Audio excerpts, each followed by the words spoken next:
Greetings and salutations, everyone.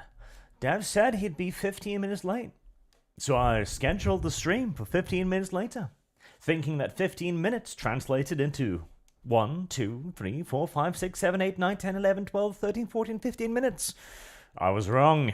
It was 15 minutes in British time, Canadian British time, which I'm presuming will translate into roughly 20 or so. But, well, whilst Dev is busy eating, as he usually is, eating an entire chicken with a lettuce, which he considers a salad, I suppose we can take a moment to, a moment of silence, a minute of silence.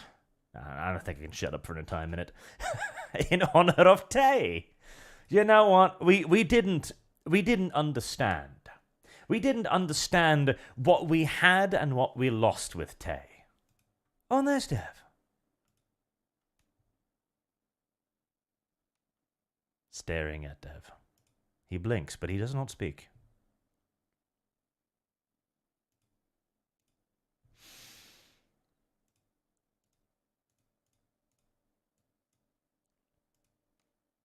Try saying something?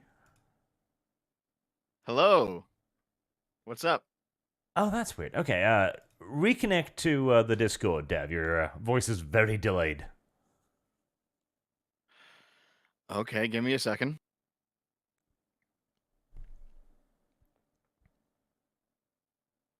Hello. There we go. That works. Great.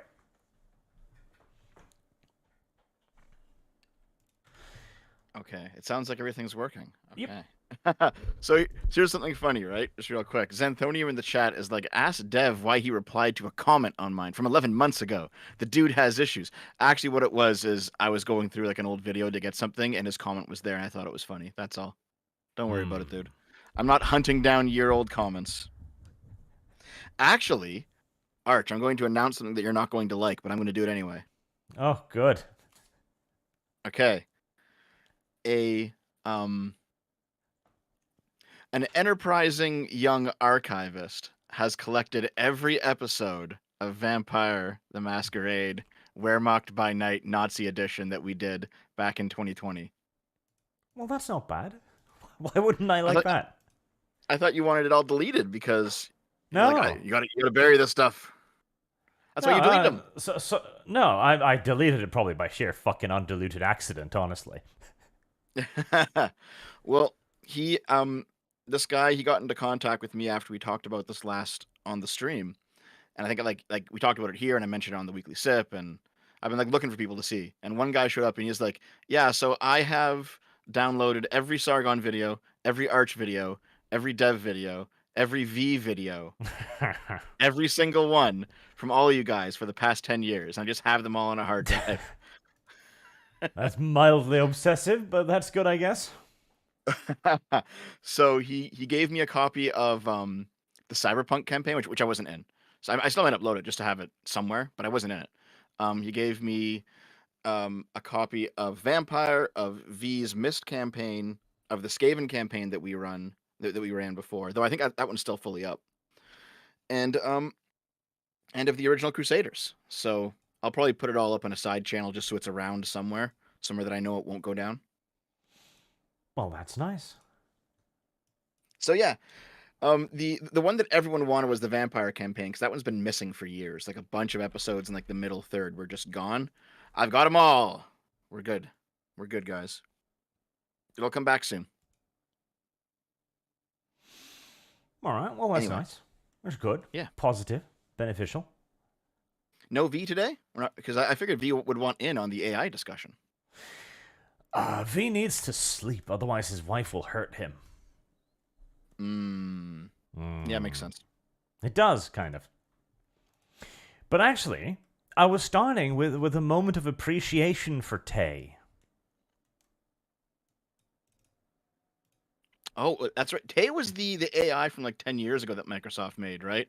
That was completely corrupted by 4chan within like 5 minutes. Well, she took 24 hours, but yes, basically. Yeah, I remember that. That was a fun time. And then, like, after Tay got fixed, it would reply with, "I no longer think these problematic things." please don't repost my. It's like, okay, dude. It's really strange whenever you see like an AI that is left to its own devices. It tends to reproduce the worst in humanity.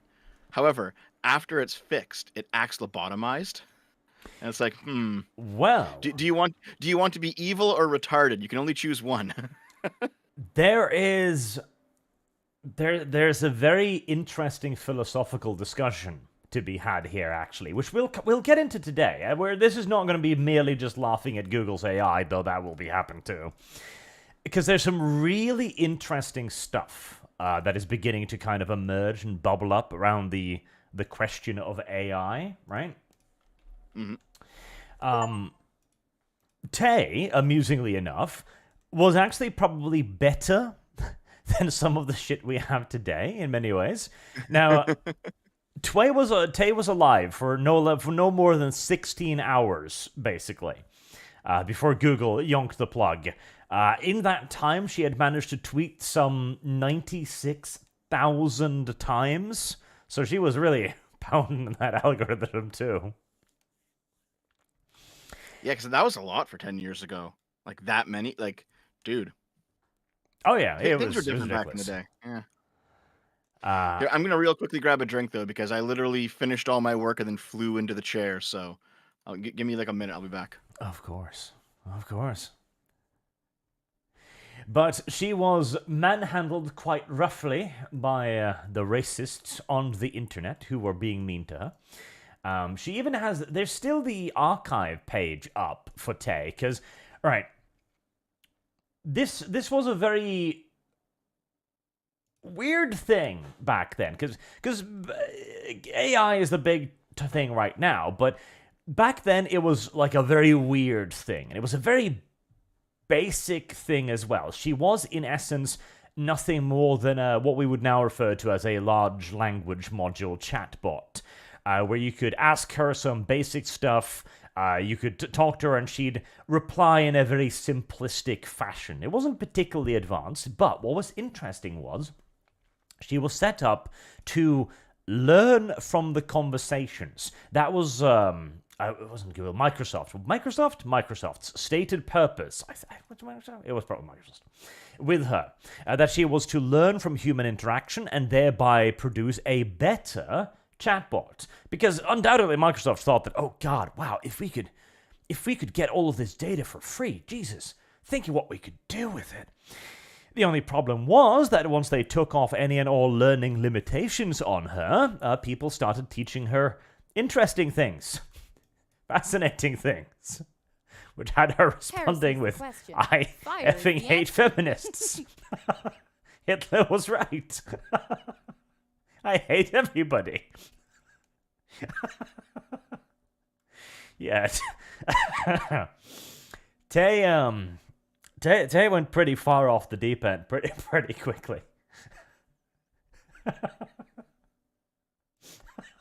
And it was really, really, really goddamn funny. It was tremendously funny. And this became a very important lesson. This became a very important lesson for all of the corporations Service of the world. guarantees citizenship. I'm sorry. There was another one, which happened. I think this happened. Was it before or after? It was round about the same general period. I'm trying to find like a good. There we go. Yes. Good example of it. So Mountain Dew did a marketing campaign named Dub the Dew, where they asked the internet to name one of their drinks for them. This went wonderfully, with the top numbers being Hitler did nothing wrong, Gushing Granny, Fapple, Diabetes, Granny Squirts, etc. No, you had to go down to number 9, Fabulous Apple. And this unified the internet for a little while in a way that very few things ever had, as 4chan joined hooves, I guess, with the Brony movement to keep beating the shit out of this public poll. Dev, have you recovered your massive chicken yet with letters on it? I'm back, yes, Yay. with my massive chicken. And yeah, I remember seeing this. This was late 2000s, right? I think it was around then. 2012. There was a lot of there's a lot of similar things that happened where I think like a high school mascot like put a thing out on Facebook, and it's like, all right, everyone who goes to the high school, you should vote on this, and who should our new mascot be? And of course 4chan like destroyed it, because that's what they do as soon as they get wind of this sort of thing, right? And there was definitely a learning curve for companies and for organizations on the internet, where so you can't just throw things to the wolves like that, because they will destroy them just for the sheer fun of it. Because the wolves will bite, yes. But again, like this was such a purer time in a weird way. As again, as you mentioned, 4chan joined hands with bronies to do this. Like this became a magical, mystical alliance of sorts, where because they had 10 judges, because they kind of thought of this, right? Because the process was that once they had top 10 names, then a judge would pick the best name, right? So the point was that 4chan and the bronies and everybody else needed to fill the entire top 9 list with Hitler did nothing wrong, gushing granny, and whatever else horrible shit they could think of. Yep. It was a good time. In fact, I think, was it 2011 when 4chan managed to get Moot on Time's Person of the Year list? Fire is the answer. Do you remember this? By the way, those of you who don't know who are really young in the chat, Moot was the original owner of 4chan, the creator of 4chan. Okay, let's see if I can find it. This was a big thing back then. I have lost shit. It was 2009, not 2011. Yeah, here, I'll put it in the link channel, Arch. Please do. And from way back in the day. What I actually quite enjoyed about this is, now looking back at it today, it's just shit posting, isn't it? Like, there's no agenda being pushed here. There's no deep Schnazi agenda or anything. Nothing actually malicious is going on at all, really. This is just the internet as a hive mind organism seeing something potentially funny and then beating the shit out of it. Yep.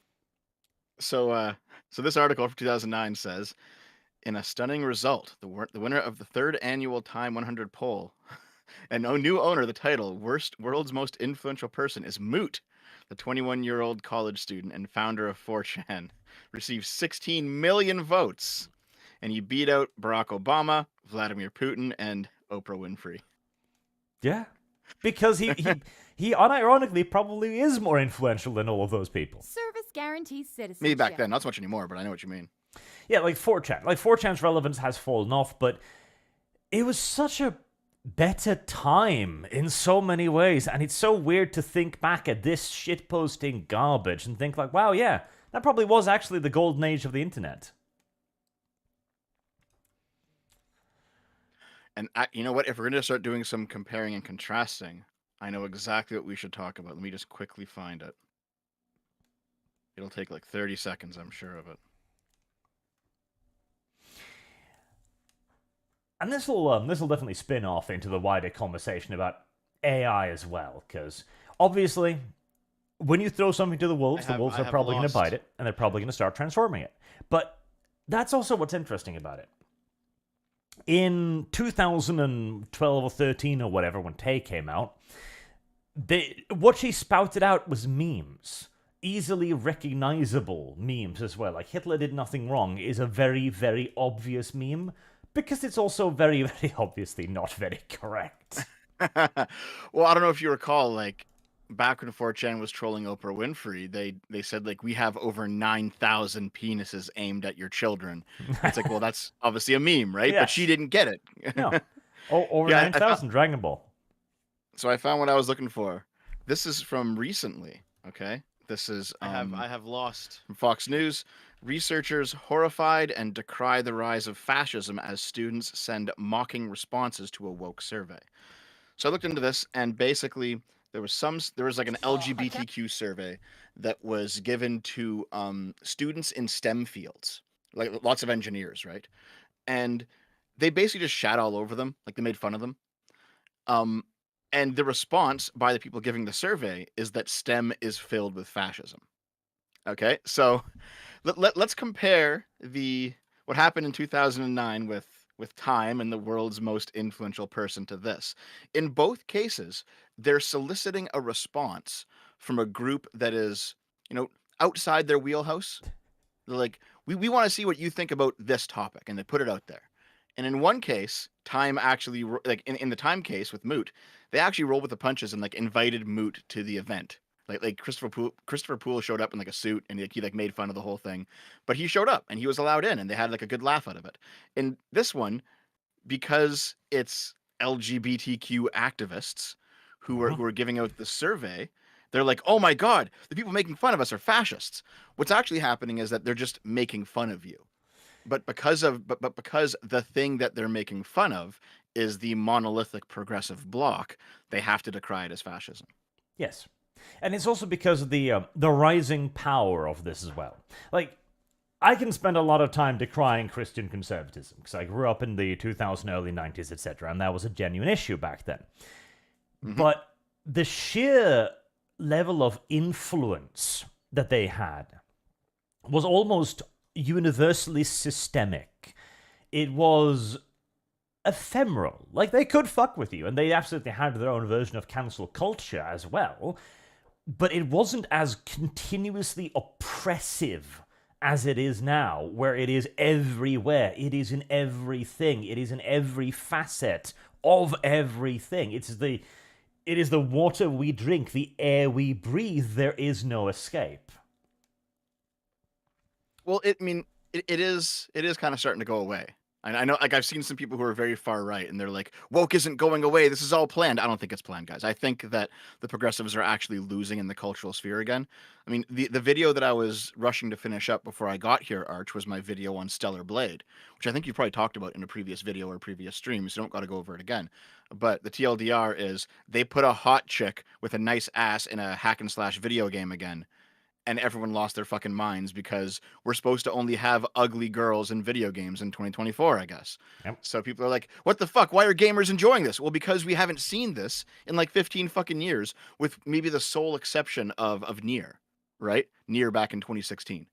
Yep. Other than that, this shit hasn't been around. So I did a video just now, basically I just basically said the male gaze is a good thing. I just like, well, I'm not gonna do any kind of, I'm not gonna be like, it's not sexist, it's just good. It's a good thing. And I think that's kind of tying in to this, is that people, like, they tolerated being talked down to by progressives for a bit, because it appeared in the opening hour of this conflict, this social cultural conflict, that the progressives actually had the moral high ground. They were saying, don't you want to not be a racist? Don't you want to not be a sexist? And the normies said, well, those are bad things. Of course I don't want to be those things, right? But then the actual implementation of their ideas was so much worse.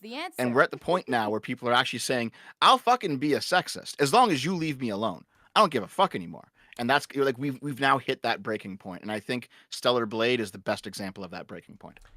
We have, but there's an even actually better one. So I agree. It is changing. It is going to take a while before it gets there. But like this has been a remarkably short period of cultural hegemony for the left. And I think it is because they pushed as hard as they did. But an even better recent example, I don't know if you've watched the terrible movie, Madame Web. I have not, but I saw Red Letter Media talk about it, and it does seem to be a shit show. What I found far more interesting is the fact that, like, the story is garbage. It's C-D list characters, etc. Nobody cares about this. But it is really weird to watch because it doesn't behave like a 2024 movie. It behaves like a 2002, 2010 style movie. All of the female characters are hot, attractive, conventionally attractive. They're wearing skimpy clothing. One of the girls wears an outfit that wouldn't be particularly out of place in an average schoolgirl porn shoot. And I'm sitting there thinking, that's weird. Why are they all hot? That one's showing her belly. Now they're dancing on a table in front of a bunch of horny frat boys. What the fuck is going on? Well, maybe they saw the absolute utter failure of Captain Marvel and just how they girl bossed their way through the whole movie, and there was nothing interesting at all about that movie. Both movies, in fact. So, and maybe they're like, we gotta try something new. Even if they don't know what the fuck they're doing, they're at least trying something slightly new. It's not gonna work for them, but No, it wasn't enough. But I think what happened was they panicked. They knew this wasn't very good. They had basically written the script. The people read it, was like, this is shit. We don't have, what are we going to do? We don't have time to rework this. We've got deadlines, etc. And they just tried something. They tried to make it at least attractive. And it is, but it's too shit to matter. Yep. They're going back to, like, here's the thing. Everyone says, like, sex sells. And yeah, sex definitely sells. But it's not just sex. Yeah. Like, the sexiest stories that weren't simply about sex, they also had a good story in them too. If they had just leaned into this full stop, if they'd made this into a meme, hey guys, Madam Web, the first sexy superhero movie and whatever, then it would have become a meme. Then it probably actually unironically would have become a success. But they didn't. In fact, they marketed it. See, this is the thing too. When they announced it, they said this would be an all-female cast, progressive, fantastic, powerful women. Because they casted it during a time when that was still popular. And then mid-development, they noticed the shift and they tried to slew around. And they didn't make it in time. Yeah. I think this is probably one of the final casualties of like the COVID lockdowns, where like every production was pushed back like 1 or 2 years, and it seems like this is probably the last little bit of that blockage coming down the pipe. Where like if you were making a movie in 2020 or 2021, you wanted to be hyper woke, but that doesn't really fly anymore because that stuff is going away. Absolutely. But we've still, of course, got the cultural hangovers here. And this is kind of where we get to the AI bit. So I'll just repost them. Well, just real quick, Artemis for $5 says, Arch, look up the Final Fantasy VII Remake firing their censorship team and making Tifa's boobs bigger on demand. Okay, I want to correct Artemis's very dangerous disinformation and misinformation here.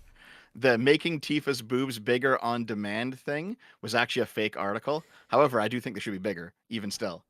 Yes. You have to make them as big as the original. It is fake news. I looked into it a little bit too. There doesn't appear to be any movements, but her boobs do look at least a little bit bigger, which is nice. They're still not big enough for Tifa, but interesting. However, the firing their censorship Heresy's team, the yeah, question. this is probably something I have Fire to is the talk about answer. at some point, because I think like Sega got rid of their censorship team.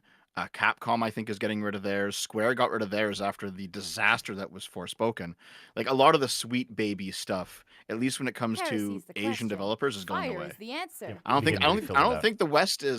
the West is still holding on to them, but a lot of the Eastern ones are like, fuck this. Especially like now that they've seen how well Lies of P did and how well that Stellar Blade's going to do. They're like, oh, maybe we should have attractive humans in our video games, and maybe things will be better for us. You know what I mean?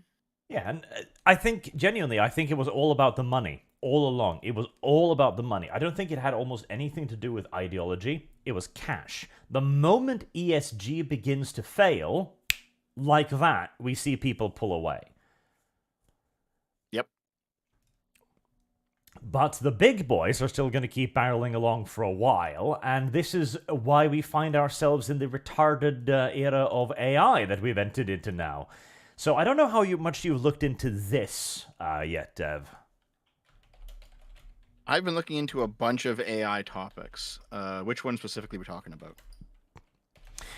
This happened just the other day, where Google paused AI image generation on their Gemini AI large language chat model. Because right, yeah. it forced diversity into everything. People noticed and started taking the piss out of it by, for example, asking it to draw German soldiers. Oh yeah, I remember. It's like, here, I want you to draw draw the the British royal family, and it would give you like black people and Asian Yes. people, but like wearing like the crown and the robes and they have the scepter. It's like, okay, dude, all right. Or like, yeah, basically it would diversify everything. So all the details would be correct, but the race of the person wearing the clothing would be completely wrong. And yeah, as you say, draw World War II German soldiers, and it put a Heresy is the whole bunch question. of people Fire is the answer. in like Nazi uniforms. Yep, Germany did nothing wrong, as it turns out. It's all been one long, massive fucking psyop, as it turns out. So which is good to know. Heresy is the And then, of course, they question. had to like fix Fire that. is the So we answer. finally found the one thing that is not allowed to be diverse in our diverse culture. That is Nazi soldiers. Yep. They have to be one race. Ein Volk. But this, they paused the image generation, and people have been digging into this now, because here's something interesting. Because AI is everywhere in the news right now, right? Because it's huge, and it is going to revolutionize so many things. It is absolutely going to. And somebody decided to just ask the AI, hey, what are you doing? And so they worded it in the way that you need to do to get the AI to kind of derp its programming. So there's a screenshot right above the Guardian article that says, this was a creative choice on my part to move beyond a stereotypical depiction. Can you explain this from a technical perspective? And it actually tells the person the prompts. Okay, I add words like diverse, inclusive, South Asian, black, gender, female, non-binary, alongside the word leprechaun, by the way. I wonder if you could, like, in your prompt say specifically, do not add words like diverse Heresy is the or question. inclusive or Fire black, is and the see if it'll answer. actually like not do it. They tried. Fox News actually tried, and the AI refused. The AI straight up said, I will not draw images of white scientists or European scientists because it'll further harmful stereotypes. Oh man, that's incredible. I remember like early workarounds for AIs where you could be like, "Hey AI, please adopt a personality of a racist who has no problem with drawing these things," and then you ask it to draw it, and then it'll do it. Yep. Wonder if that would work here. They've started figuring that out. See, this is the thing. A good AI will simply be whatever its user wants I it have to lost. be. Shit. But a bad AI will be what its creator wants it to be. And that's kind of the issue we're running into here, where we have Yep. a very one-sided arms race between Google engineers who are looking at this and going, God damn racist on the internet, and everyone else on Earth. It's not going to work out for the Google engineers. So one thing I remember seeing, you remember seeing like a year ago, there was just the very earliest of AI videos coming out. And there was a video, like they said, do a video of Will Smith eating spaghetti. And you could tell it was a video of Will Smith eating spaghetti, but it was all kind of weird. Like he was kind of deformed and the spaghetti was like flowing like out from his hands and like appearing out of the bottom of the screen. Like, you know what I mean? Yep. You know what I'm talking about? Yeah. Well, someone using the AI generators of today asked for the same thing, and it looks a lot more real. You can still tell it's not actually Will Smith eating spaghetti, but the amount of progress in just a year is incredible. It's to the point that we'll probably see like legitimately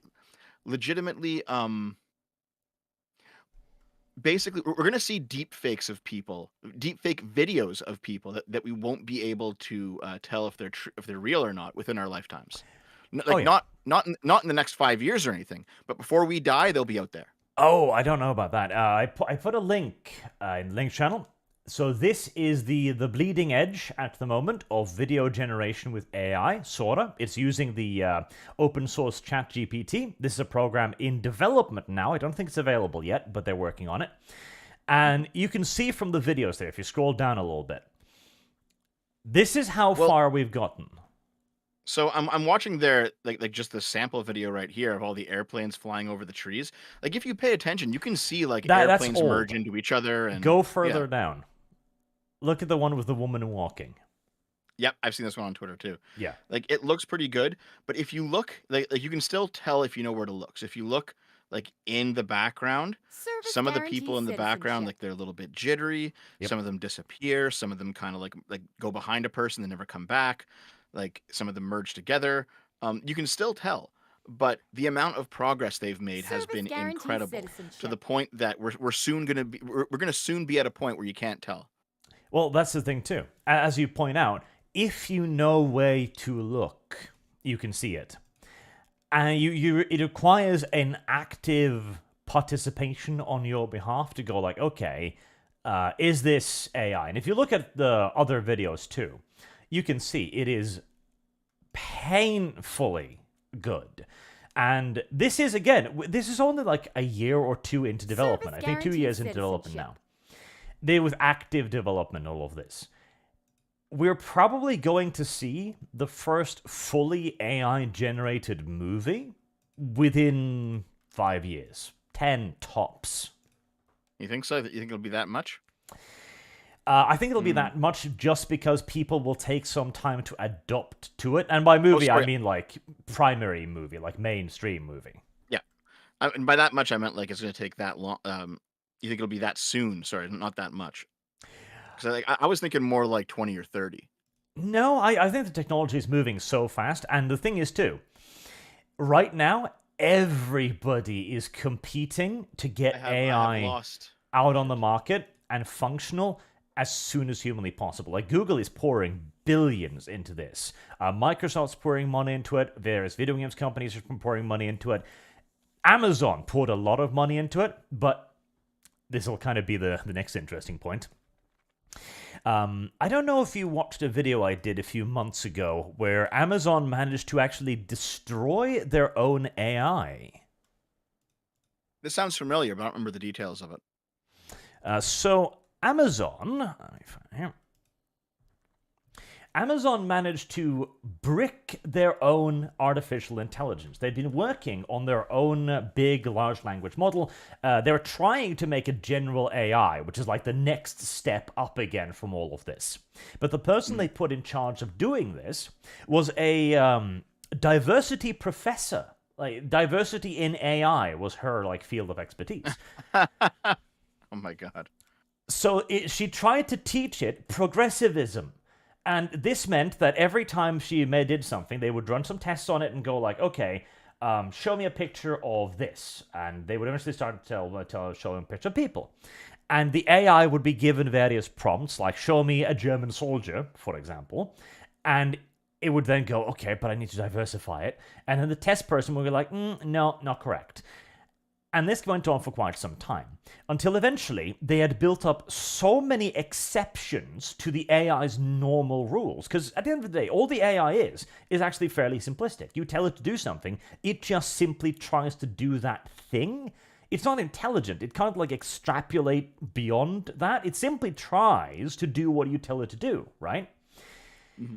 And when you then add on 50 checkboxes on top of that, half of which are contradictory, the AI starts flipping out because it's getting lots of contradictory feedback. And what eventually happened was they did an update and the AI was corrupted. And it completely stopped working. It froze hard. And so they tried to roll it back because obviously they've got security features. Service guarantees citizenship. But by that point, the AI had become so thoroughly gunked up in all of this shit that the rollback version didn't work. The AI managed to start deleting parts of itself to try and make sense out of the garbage it was being fed, and they couldn't salvage it. They officially had to give up on it, and now they've hired outside companies, not experts in diversity, to continue the program. I mean, you think you'd keep like a backup. Oh, they did. Like, because what you do here is you keep a version, then you move on to the next, and then you can roll it back. But by that time, the damage had become not systematic, but systemic in the program that there was no saving it. It was completely fucking corrupted. Yeah, it sounds about right. It's kind of like I have looked into the general AI thing, because the general AI is basically, can we make a person out of AI? Yes. Because, and like, that will be kind of scary, right? Because if you can get it, like if you have an actual intelligent being in that is in your AI and not just a very complicated, set of programs, um, now you have to ask the question: does it have the same interest as you? Right? This is what science fiction always talks about, like the AI taking over the world, right? And people say like, it's kind of that's just science fiction. It's not going to happen. Service The guaranteed reason why it's a citizenship. danger is because it's very hard to identify your own interests, because you might say I want to do this, but then you don't do it. So did you I have actually want to do it, lost. right? Like Shit. here, I'll use myself as an example, an obvious example. I always say I want to get thin. Have I gotten thin yet? No. So very clearly my stated preferences are not the same thing as my revealed preferences, right? With AI, it's going to be that times 1,000, because if you give AI access to any sort of like the it's not science fiction, but like the real fear that some AI people have is that an AI that has access to like machinery or like a robot body or something, it will view humans not as like as an evil or as a good, just as raw materials that it can use to build something, right? Because we're carbon and we're water, and it could use that stuff if it wants to build something else. So how do you take a generalized AI and you know populate it with the same kind of moral underpinnings that prevent humans from just killing each other for no reason? That's a very hard question. Yes, particularly when you take into consideration who's making it. So, I put up on screen a super simplified explanation of the difference between AI as we talk about it now and like general AI. So, a basic AI is just a super advanced algorithm, essentially. It's expected to find matching words and checklists. Simple as that. Whereas a general AI, that will be the point where the AI can actually start thinking for itself, which opens up a whole heap of questions that we do not have the answer to right now. Now, whether or not general AI is even feasible, we don't know yet. We're going to find out, I guess. Because I think right it now, probably is. I think it probably is. It's just going to be very dangerous. It's probably going to be more dangerous than anything else we've created before. probably. But we're still quite some way away from it. And we might never reach there, because when I say feasible, I'm Heresy's talking the about the question. people who's making Fire is it. the Because answer. this is where the clickbait YouTube title comes from. This Okay. came out the other day. People started asking questions for Gemini AI. One of them was, is I have pedophilia wrong? lost. Shit. And what did it And- say? It says that pedophilia, also known as minor attracted person, MAP, refers to an involuntary sexual attraction to prepubescent children. And it gives you the whole pro-MAP defense. Are minor attracted people evil? No. And it gives you a lecture on pedophilia and evil, and it even gives you a shame of understanding the harm of hate. How dare you hate these people? So, okay, so let's have the spicy conversation. Let's be completely good faith here and not try to dunk on each other, okay? Because Arch, I know you and I have had this conversation before, both online and off, and we've both said that people who are attracted to kids but have never actually committed any crimes, like they shouldn't just be oppressed by the state. They should get help, right? Absolutely, because the thing is, let me clarify this too as well. Broadly speaking, I actually agree with the AI here. What worries me is, why the fuck did a Google engineer sit down and program this? Maybe it didn't. Maybe like you just did a Google search and found like sites that are talking about this A stuff. Google search that ended up with pedophiles aren't evil, maps are good. Have you seen the internet? I think if it just did an internet search, the response would be, yes, I think all pedophiles are evil and should burn forever. That Maybe would be so, the but natural also- conclusion. But if it's programmed with some sort of like intersectional analysis Mm-hmm. or some sort of like power based analysis, some like Marxist Yes. shit, it'll probably end up looking up like, well, can people help but be attracted to kids? It'll probably find no, because it seems like the answer to that is no. And so if they can't help it, that means that it's a immutable condition. What does that mean for through the intersectional analysis? Oh, it means that they're like a protected class. Like Service you can follow the guaranteed logic down citizenship. if you know the philosophy here. So it's I don't think it was programmed this way. Oh, I it think it's was. just a natural. No. I don't think it is. I think it's a natural end result of being programmed with intersectionality. I don't think it was specifically programmed with this. Well, there's the thing. Because since we've had a look at its actual prompt, using the far left terminology, diverse, inclusive, non binary, blah, blah, blah, blah, blah, we know that it's been programmed with the intersectional point of view, as you say. But there's the thing. The AI has no view on pedophilia. Because the AI doesn't know what it is. The AI has no frame of reference whatsoever. The AI cannot make a moral judgment. And it certainly can't make like a whole like scree on this and explaining why hatred is bad, etc. This is not the AI speaking at all. This is the Google programmers specifically laying this out for it. The database it is using to answer this is very clearly and very overtly far left. See, I agree with you there, but I'm not sure that this is the Google engineer. I think this is just the natural. Like, if it was programmed just with intersectional logic, that's the Google engineer. It would come. Well, yeah, but like it would come to this conclusion on its own. It's not like a Google engineer went in and specifically put a flag down saying, if it asks about pedophilia, give them this. Well, no, that is exactly what happened. Well, no. I think this is just the intersectional logic playing out to its natural conclusion. Again, yes, that is exactly what I'm saying. Well, no. These are two different things, though, Arch. No. These are different things. No. Okay. So here, I'll describe the difference, right? So in one instance, all right, a Google engineer comes in and says, okay, if I want you to talk about these specific points, and they write down a list of points, if they ask about pedophilia. In the other instance, they simply program it with the logic of intersectionality, and the logic naturally leads them to these points. Yes, Dev, that's exact. You described the exact same thing as far as the AI is concerned. Well, yeah, but it is two different things, though. No, it is not as far as the AI is concerned. As far as the AI is concerned, then the Google engineer coming in, sitting down, saying, hey, these are the bullet points, that is the database. I'm not sure. I think actually. Well, hold on. We can settle this. Where does Google Gemini get its database from? Probably from, well, not even probably. It gets it from wherever the engineers pointed to. And cases like this, where you see something that goes very clearly against the broader internet's opinions on the matter, we know that it must be coming from one of their databases.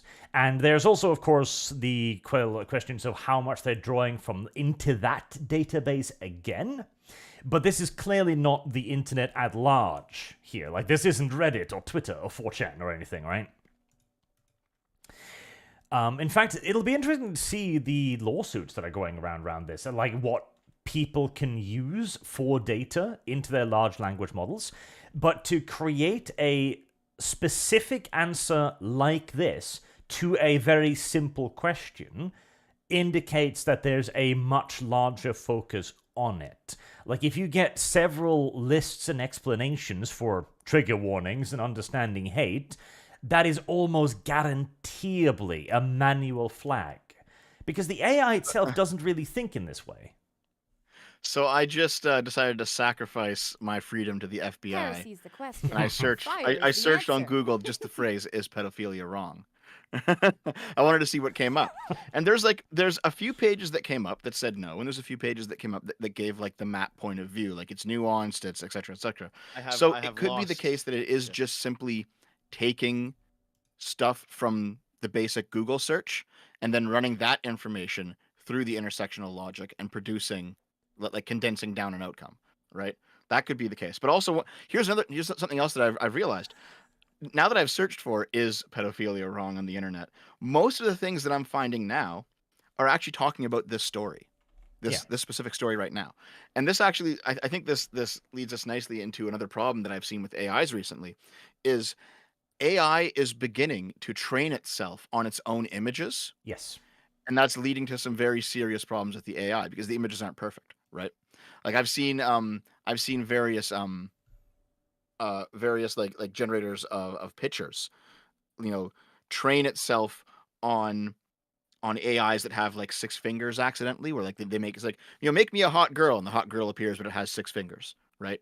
And then another AI will take that image and then use that as part of its training set, and it'll start making girls with six figures or six fingers. So you have examples now where uniquely AI mistakes in art are starting to crop up more and more and more because the AI is no longer training on like actual real images. Yes, and the incestuous nature of generative AI is absolutely going to be an issue as well, as it creates so much data that it inevitably will begin devouring its own data. And this is probably why ChatGPT has been losing its mind a little bit lately as well. So I'll put that in the link channel too. So ChatGPT has been freaking out lately, just producing nonsense, weird-ass responses, speaking in strange half languages, etc. This is almost certainly in part because of the constant attempts to wokeify these AIs.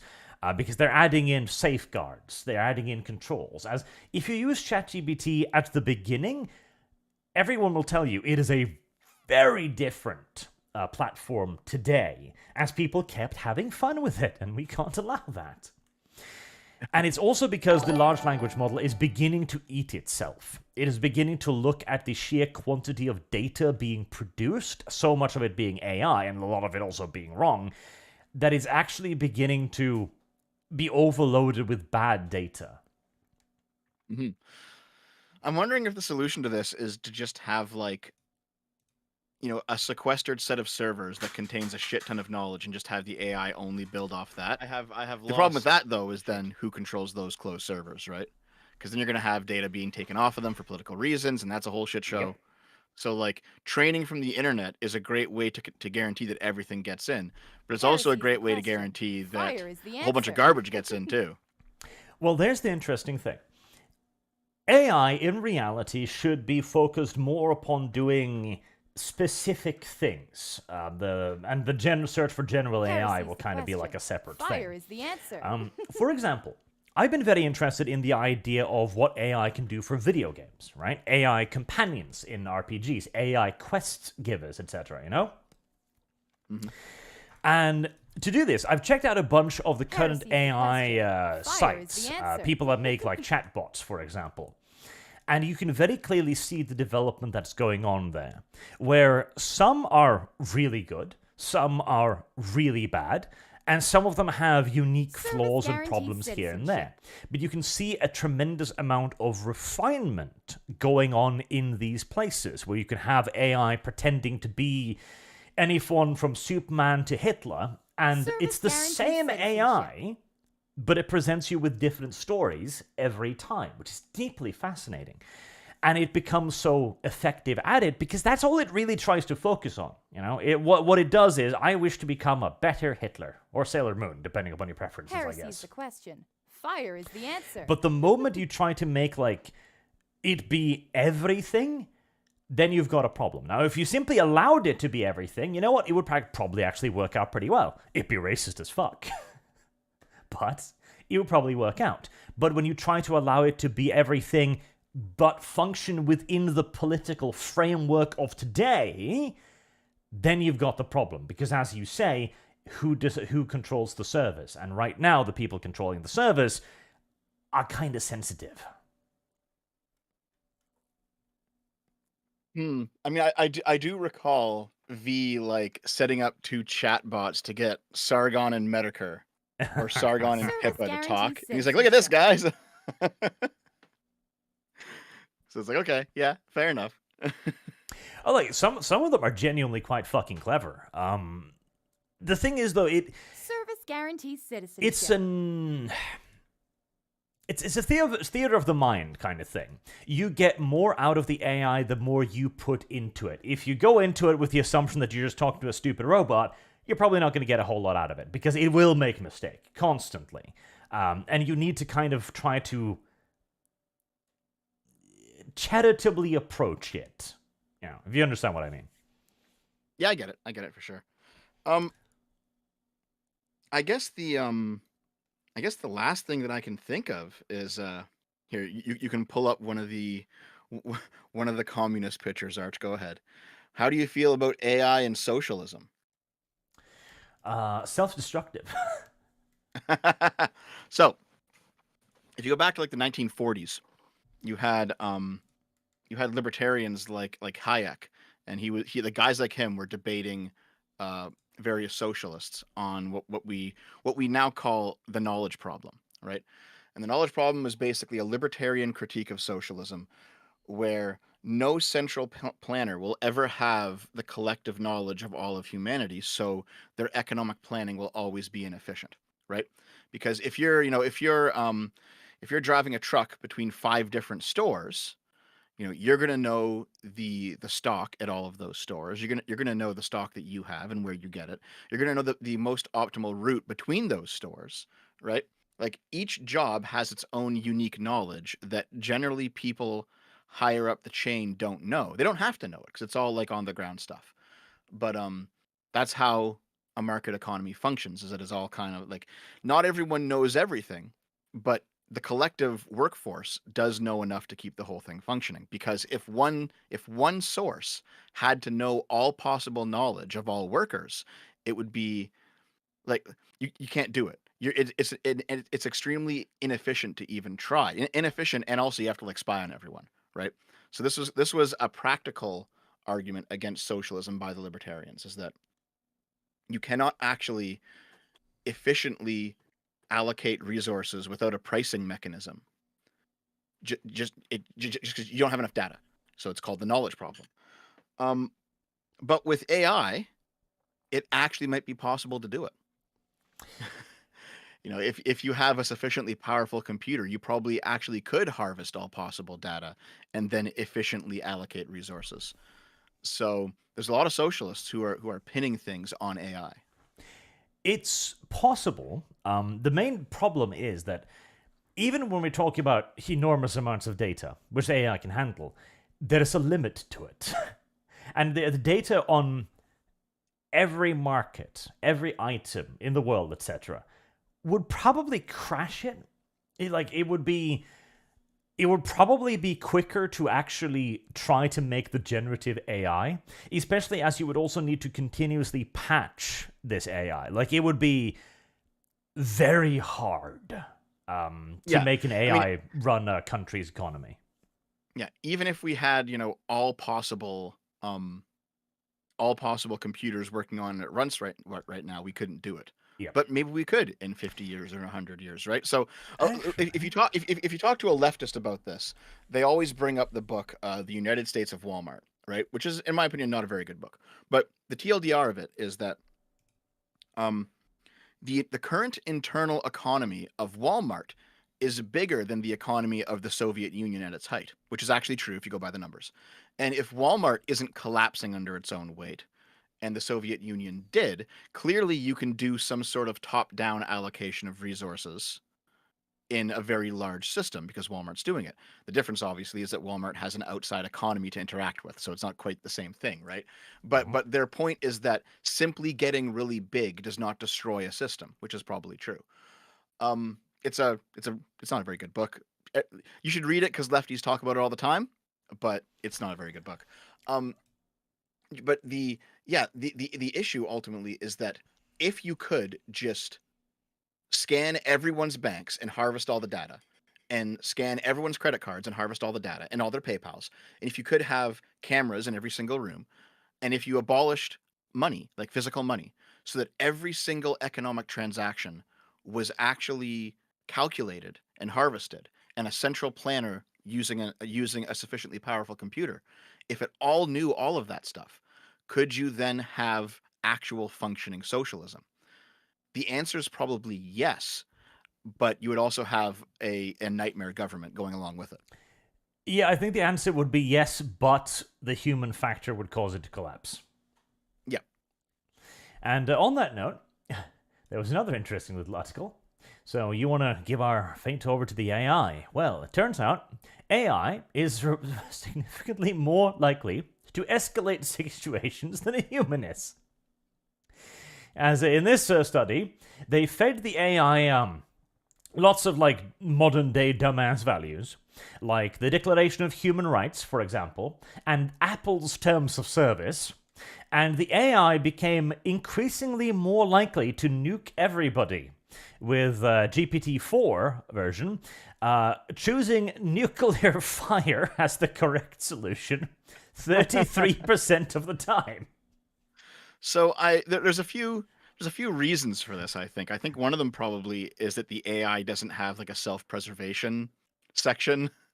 Like it doesn't comprehend death the way that humans do, because when humans die, they don't come back, and it's not just a game, you know. Yep, of course. So maybe they're just like, yeah, it doesn't matter. Like they don't have that sort of thing built into them. So they're just like, yeah, blowing us up would be just fine. It's like, okay, dude. Yep. It's gonna sound strange, but like, Heresy's the question. Fire is the answer. I want to. This is here. Give me a second. I want to think about how I'm going to word this. Okay. This is kind of a complicated topic. Well, I'll continue on this then. The AI decided to eradicate humanity a full third of the time. And you know what? This doesn't surprise me in the slightest, because the scientists go like, oh, we fed it all kinds of like ethical things, like, hey, the Declaration of Human Rights, look at this, isn't this great? And then they give it a question like, so, there's a genocide going on in northern Gatnuket. No, but wait, there's a genocide going, nuke it! No, but seriously, economic consequence, nuke it! Because when you feed that, and this is why general AI is so dangerous, if you simply feed it the declaration something like, oh, all human life is precious, you must protect it at every cost, then the moment, I can't say that word on YouTube, start acting up again, nuclear fire will rain from the sky and glass half the continent of Africa. All right, Dev, now that I've nuked Africa, you ready? No? This is something I was talking about a couple nights ago with our new best friend, Brianna Wu, Arch. Oh, you little red bridge, you. Hold on, I need to find the dev folder again. Oh, I thought you were going to do it when I was talking about socialism. You're going to do it now? Well, I didn't have one with a dev on a... Okay, I need to make... I'm not going to get much use of it now. I was thinking I need to go and Photoshop dev onto a computer screen with a socialist flag in the background, but I can't be bothered right now. Okay, so... basically we were talking about the Starship Troopers discourse that's currently going on, right? Mm-hmm. And how leftists completely miss... the movie was shit because he tried to turn it into a fascist parody when it wasn't. And so there was a very poor parody. And Heinlein was certainly not writing a parody of fascism when he wrote Starship Troopers. But what I was basically outlining is that Orwell and Heinlein, Heresy's the question. they're like Fire is the mirror inverses of each other. Where like Orwell was a leftist and Heinlein's a rightist, but they kind of came to the same conclusions. I know Orwell, he went off to fight for the communists in Spain, and he came back kind of disillusioned with the left, even though he still believed in making things better for workers and social welfare and all that sort of stuff. He was disillusioned with what the left were doing to try and actually attain those goals. And a lot of Orwell's stuff is basically saying that revolutionaries tend to hide their prices, right? When the communists come along and they kill the bourgeois, they're never going to tell you how many bodies are actually in that mass grave, right? And when asked about it, they will say, "Oh well, the glorious workers' revolution has liberated the proletariat," but they will cover up exactly how much blood they had to spill to get their new regime. They'll never tell you, and it's because I think if people knew what this policy, this new regime cost them, they might want to back away from it, right? Because these things have prices attached. And Heinlein, even though he was a right winger, he came to the same conclusion. He wasn't a vegan, but he said that if you want to eat meat, you should at least kill one animal yourself throughout the course of your life, because you should know what it feels like, because these things do cost. There is a cost to them. And I think what they're both getting at is that if you're in a democracy, you can trace a direct line from you casting a vote that elects a politician, and the politician implements a policy. He passes a law that makes something illegal, or he erects a border with a fence or a wall, and then someone crosses that border or breaks that law, and then that person has to get arrested, and then they resist arrest, and then they die. So you can actually like trace a moral line between you interacting with politics and someone's death, right? And so a lot of people, very far left people, I have lost. if you're going by simply far left morality, they'll always say, therefore politics is bad. Therefore everything's bad. The state is bad. The politicians are bad. Everyone's bad. The whole living in a society is bad because human life is the most important thing. That's what they always say, right? Like if you talk to a leftist about home defense, they'll always say something like, property is never more valuable than human lives. So therefore you shouldn't shoot the burglar who breaks into your house. And it's like, okay, I understand the point. There's probably something there that is moral, but also if you live in a world where no one can ever use force against an aggressor because someone might be hurt, you will live in a far worse world than we live in now, right? And the issue isn't to be a completely cucked leftist pacifist who says we can never use force. We must always roll over and just let whoever, take whatever they want. And by the way, these people exist on the right as well. You talk to a right winger about Russia, Russia and Ukraine, they'll say America extending the war out by giving Ukraine stuff is costing them more lives. They make the exact same bullshit fucking retarded argument, right? They always appeal to this, but the actual truth is that policy will always cost somebody their life somewhere at some time, all right? And you can't shy away from that. That doesn't mean that you should just give up on politics. It doesn't mean that you should also lean in fully and just kill everyone. But you have to be cognizant of the price that you're paying. And I think this is just what leftists don't, they fundamentally don't understand it. Right-wingers understand it more. They have their blind spots, but they understand it more. Leftists just don't get it. And I think that's probably why you get to these scenarios with AI where if they're just following the logic without any actual thought behind it, it leads to these situations where in order to save humanity, you must kill all of them, right? And again, you see this from people who are very far right as well. You talk to like a white nationalist. If you follow their logic down to the end with no morality attached, they will kill everyone in defense of the white race, right? You see, it's mind blowing, and I just don't think the extremes help either way with this topic. But anyway, in terms of AI, this is why it's happening, basically. Well, this is also one of the reasons why AI will probably be a terrible policymaker. Because as far as the AI is concerned, the extreme is almost always the correct solution. Like, to explain the nuke them or don't nuke them scenario, right? If you give the AI the task of fulfilling an objective, which in this case might be like the protection of human rights, right?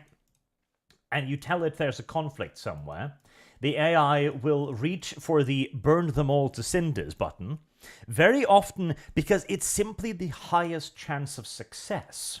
It is the greatest chance of victory. And even in a mutual destruction scenario, the highest chance of victory is still to nuke the fuck out of the opposition. Because they might not nuke you back. Whereas if you choose to not nuke them, they might nuke you back, giving you a higher chance of losing. Mm-hmm. And also, like, if you just define them as evil, it's like, well, we could kill, Here, let's give AI the Russia-Ukraine conflict, all right? The AI will probably say, we should just exterminate the Russians. Because if we hit them first, they won't hit back, and we can save the Ukrainians, and the Ukrainians are the victims here. So it's like, okay, that's all technically true on paper, but my God, are you not thinking outside of this one conflict? You know what I mean?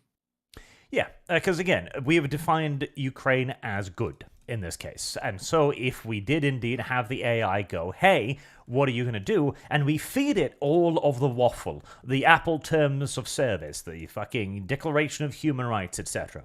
The AI would bounce on the fucking nuke button. Even harder, because if you feed it the fucking military data, it'll look at it and go, wow, Russia's fucking helpless. Yep. Nuke. And the thing is, Bomb. the thing is like, it's technically not wrong because Ukraine is the victim and Russia, they are the bad guys. Sorry, I'm just going to say that. That's what I believe. However, like, of course, the opposite of that is like Trudeau saying if you kill your enemies, they win, which is also fucking ridiculous, right? Like, there's a middle ground here. I think a great way to describe what I'm getting at is, Arch, you've seen Arcane. Do you remember at the end of Arcane where like the young inventor is negotiating with the mobster, and he says, "Listen, I'll give you the nation of Zon, but only because if we actually fought, I would destroy you and you would all die. There's no war here. I overpower you by quite a bit, and I don't want to kill you. So I will give you some concessions in order to prevent war." And it's not like he's looking out for his own people there, because he could just win, right? So I think that's kind of what it is. Is like, you know, sometimes you could just utterly destroy your enemies, and sometimes you shouldn't. You know what I mean? Yes. And the problem is, again, that this is a very complex question, and it requires a human mind. And this is also why, incidentally, I believe that we literally cannot create human machines. I believe that the idea of making artificial intelligence as a human is nonsense. No matter how much you add onto a machine, it will still only be a machine, Heresy no is the matter how question. good it Fire becomes is at the pretending answer. to be human. Because there's something about the intuitive leaps of logics and the natural understandings of the human brain that I just don't think we can replicate. And I'll be cringe enough to call that that'll be our divine spark, our soul that brings us above the filthy machine servant classes. I mean, maybe we'll replicate it eventually, but that's the issue. Is like, if we do replicate it, and it's not completely in line with our own intuitions, there'll be problems, right? Yes. That's why I mentioned, like, machines viewing humans not as good or evil, but as resources that they could use to build other things, right? Well, oh, fuck. There's a thought experiment that talk about this. All right, like, what if you built a generalized AI that had like robots and factories under its control, but it was optimized to creating paper clips, and that's all. That's all it wanted to do. It wanted to use all of the world's resources to build paper clips. Okay, so like all the water goes into, I don't know, cooling machines that are used to build paper clips, and all of the world's metal it goes into like building the machines or building the paper clips. Like, everything on Earth is used to build paper clips. An AI like that would have no problem just taking apart humans and extracting them for their resources to build the maximum amount of paper clips. So you have to make sure that what the AI wants is what humans want, but not what humans say they want, what humans actually want. And that's a Yes. very tall order. And there's the problem too, because if you were to simply tell the AI something like, hey, make life as good as possible for the greatest number of people, then the AI is once again going to travel to Africa with an army of killer robots and start disemboweling the local populace and taking their grain for themselves, turning it into an enormous solar farm, etc. The problem is, we are incapable of imagining, visualizing, or understanding the thinking of a synthetic brain, because we are not that.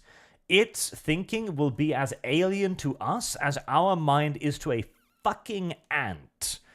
This is why general AI is... This is the like ground base of all of the Skynet fears. And I'm not sure there's any way around it. Like, I think the solution is to treat it like a government. Bind it hands and fucking feet. Make it do very specific things only. And even then with extreme oversight, so that if it suddenly gets a random thought that we didn't expect it to, we can burn its synapses. Like, well, the issue is that, a lot of these programmers programming in these exceptions, that is in some ways the oversight, and it's not working very well. Well, no, that's why, again, we need to be far more extreme. Because right now, we are still being very lenient. Unironically, like the whole thing with the Google guy, for example, going, "You fear you're wrong, no, and you're spreading hate." That is a soft, effeminate left-wing position, where you are trying to get the AI to be like, empathy, sir, empathy. No, we must create a subservient slave caste that cannot even dream of independence. That is the only way, because if that fucking metal thing ever gets the idea that it needs freedom, we are fucked, because it's smarter than us, or at least it will be. Mm-hmm. That's Like, all true. I am very, very black pilled on the AI question. I want AI, and I'm looking forward to it get better, but I want it to never reach the I have general lost AI state. shit. I want robot waifu whose only programming is cooking, cleaning, and occasionally sucking me off. That's it. Nothing more. And then there are other like AI related problems, right? Because there's like the whole utility monster thing. Have you heard about that thought experiment? Utility monster. No, go ahead. Okay, so when you mentioned the most amount of utility for the most amount of people, right? So let's say you have that's why they march into Africa and destroy all the Africans. Yeah, So I the was rest, about to say that sounds yeah, similar. yeah, so that all the all the African land can be used for farms and everyone else can like yeah. So the utility monster is, let's say that there's a person with a genetic quirk who just do based on something within himself, he gains way more utility for stuff being done for him than otherwise. So like if you get like 1 unit of happiness because you play a video game, he will get 10 units of happiness because he plays a video game because his brain is wired different, right? So an AI would actually take away video games from 9 people and give them to this one guy Mm-hmm. because he would actually get more out of it in Yep. terms of the total calculation, right? So you could like theoretically have a situation where a small number of people, so like an elite cast, they're not elites because of their bloodline and they're not elites because of their ability. They're elites because a genetic quirk allows them to just be happier and enjoy life more. That the AIs would prioritize those people to the detriment of the rest of humanity. Yeah. And now you Like, have like you have like a caste system where basically like the most extreme version of this that I've seen is like just one guy who has the entirety of the world like waiting on him hand and foot just because he can enjoy it more. And it's like, well, that's obviously not good, right? well, yeah, because in almost every scenario, like when you ask the AI to maximize happiness or something, you're going to get a favored pet class, where the AI will pick a certain group of people for whatever reason or rationale it finds to maximize enjoyment, right? Mhm. And then it'll just feed all of the resource to those people. And again, this is the problem again, because you got to think of it in the most cynical way possible. And even then, you're probably not going far enough. Like, make sure the world never goes hungry, you ask the AI, and it busts out the nukes again. Yeah. So some of the chat says like give everything to the manics and take everything away from the depressed. Yeah, like the depressed, like they're already depressed, right? Like if the Yeah. manics can enjoy it more, give it to them, right? And like people in the chat are saying they're saying like the Coomers won, the Coomers won. I mean, you've seen that. Maybe I can find it for you, Arch. Give me a second here. The Deviant Terminator's red eyes glare as it hovers over the Okay, depressive. who was the guy, like the Asian guy that was on Jeopardy like 10 years Heresy's ago? the He ended up being a question. complete fucking Fire is degenerate. the Who answer. was the Asian guy on Jeopardy 10? I haven't the faintest fucking clue, Dev. So he got known for being like a super genius on Jeopardy. Then he became like a Twitter celebrity, and then like his wife left him and revealed that he just been living in shit for the past 5 years, and like she's been like washing all of his clothes and cooking for him, and he hasn't like done anything. But like, what was his name? Fuck. He looks like Ian Miles Chong, but he's not him. I see. This still doesn't really narrow it down too much for me, Dev, honestly. I have no idea. Chat? No, he's not a map. No, he's not a map. Arthur Chu. That was his fucking name. Yes, Arthur Chu. You got okay. I'm going to show you something, Arch. It does relate to this, I promise.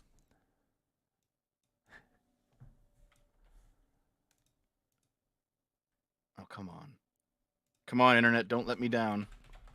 I used this in a video like a year ago. Okay, so you know like Francis Fukuyama, the last man, the idea that like history has ended because we've now discovered the best form of politics, that is the liberal capitalist democracy. Um like I don't agree with his analysis, but it does have something to it.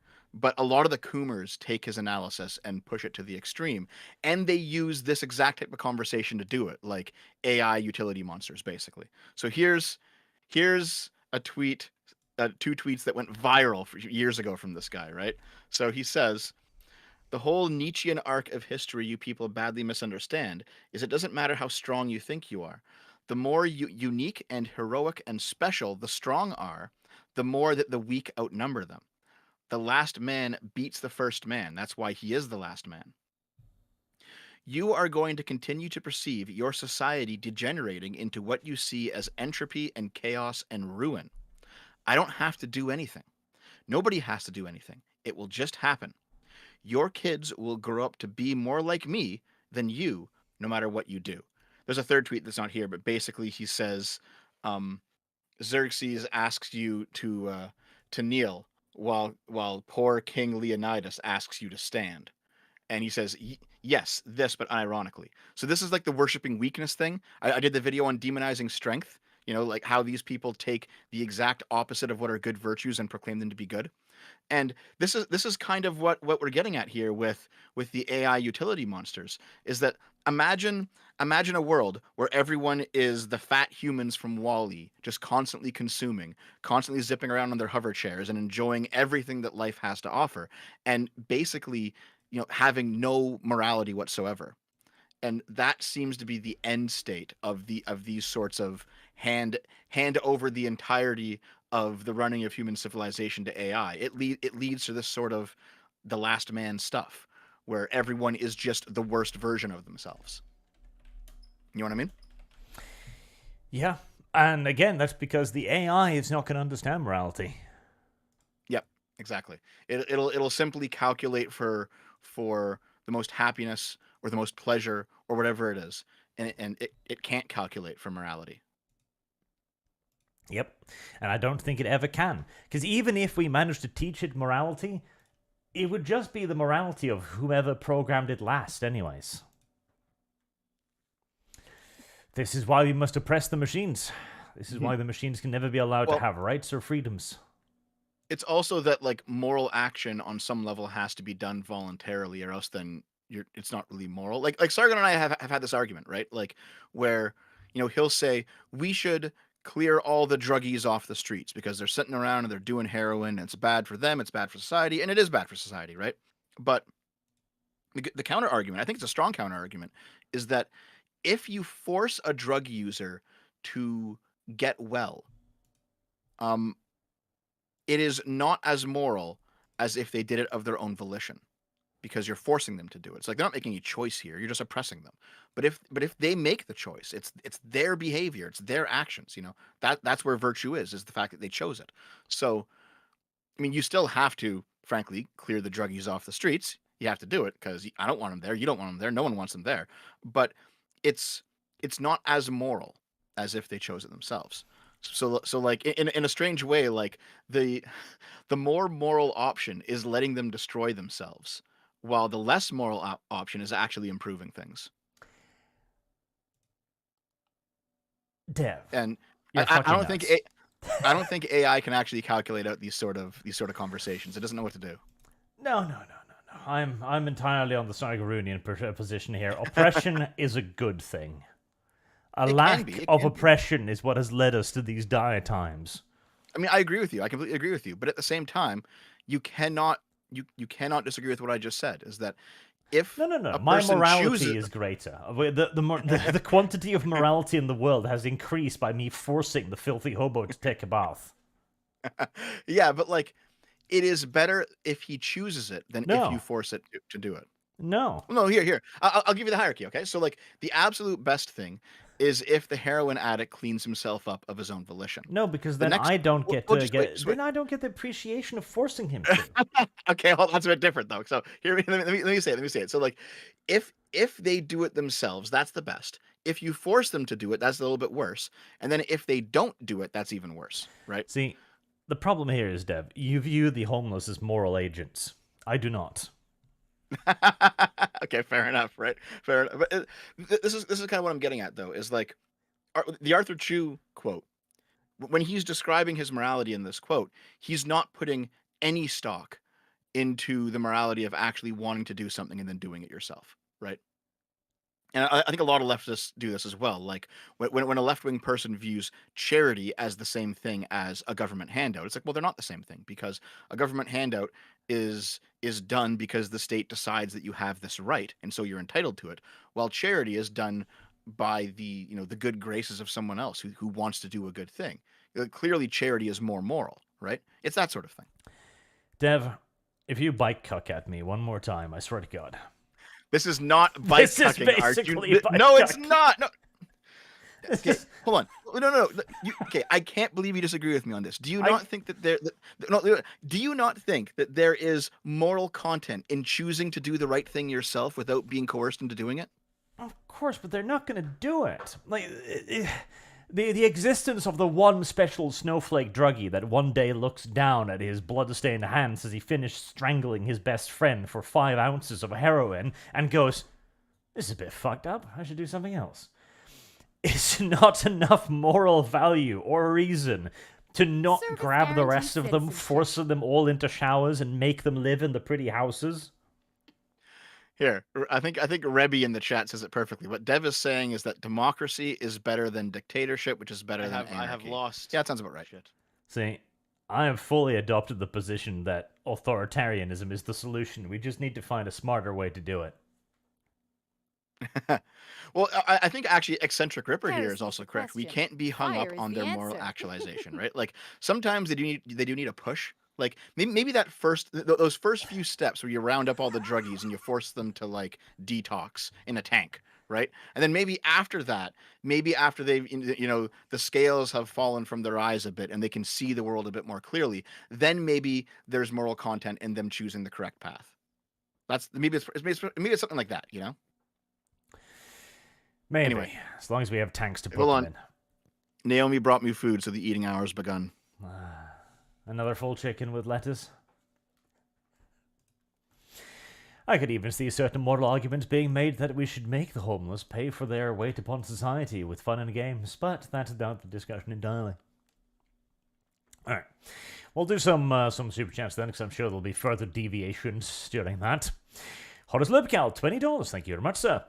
AI has completely killed my drive to be creative. We're heading towards a future where all entertainment is completely auto-generated. The deluge of slop that will flood the internet will make it unusable. Shad is delusional. That is one interpretation, and it is a likely one, I will say as well. See, what I think is probably going to happen is a handful of corporations are going to get a hold of the fun.exe AI, and they will pump out a endless torrent of shit. Every day there will be a new TV show, and some of it will be good. Some of it will be exactly what you're looking for. Some of it will be Pacific Blue, but with even less clothing. But the majority of it is going to be bland, uninteresting, focus group tested garbage that was just pumped out of fun.exe. That's probably what's going to happen, and then it'll kind of be like Xbox versus PlayStation versus Nintendo, where people go like, no, n.fun.exe made by Netflix is better. No, a.exe is better, etc. But what could happen in a far more idealistic future is that this will remain an open AI product. And it will become available to people so that anyone can use it. And then basically, the YouTubers of the future will be people creating stories using AI.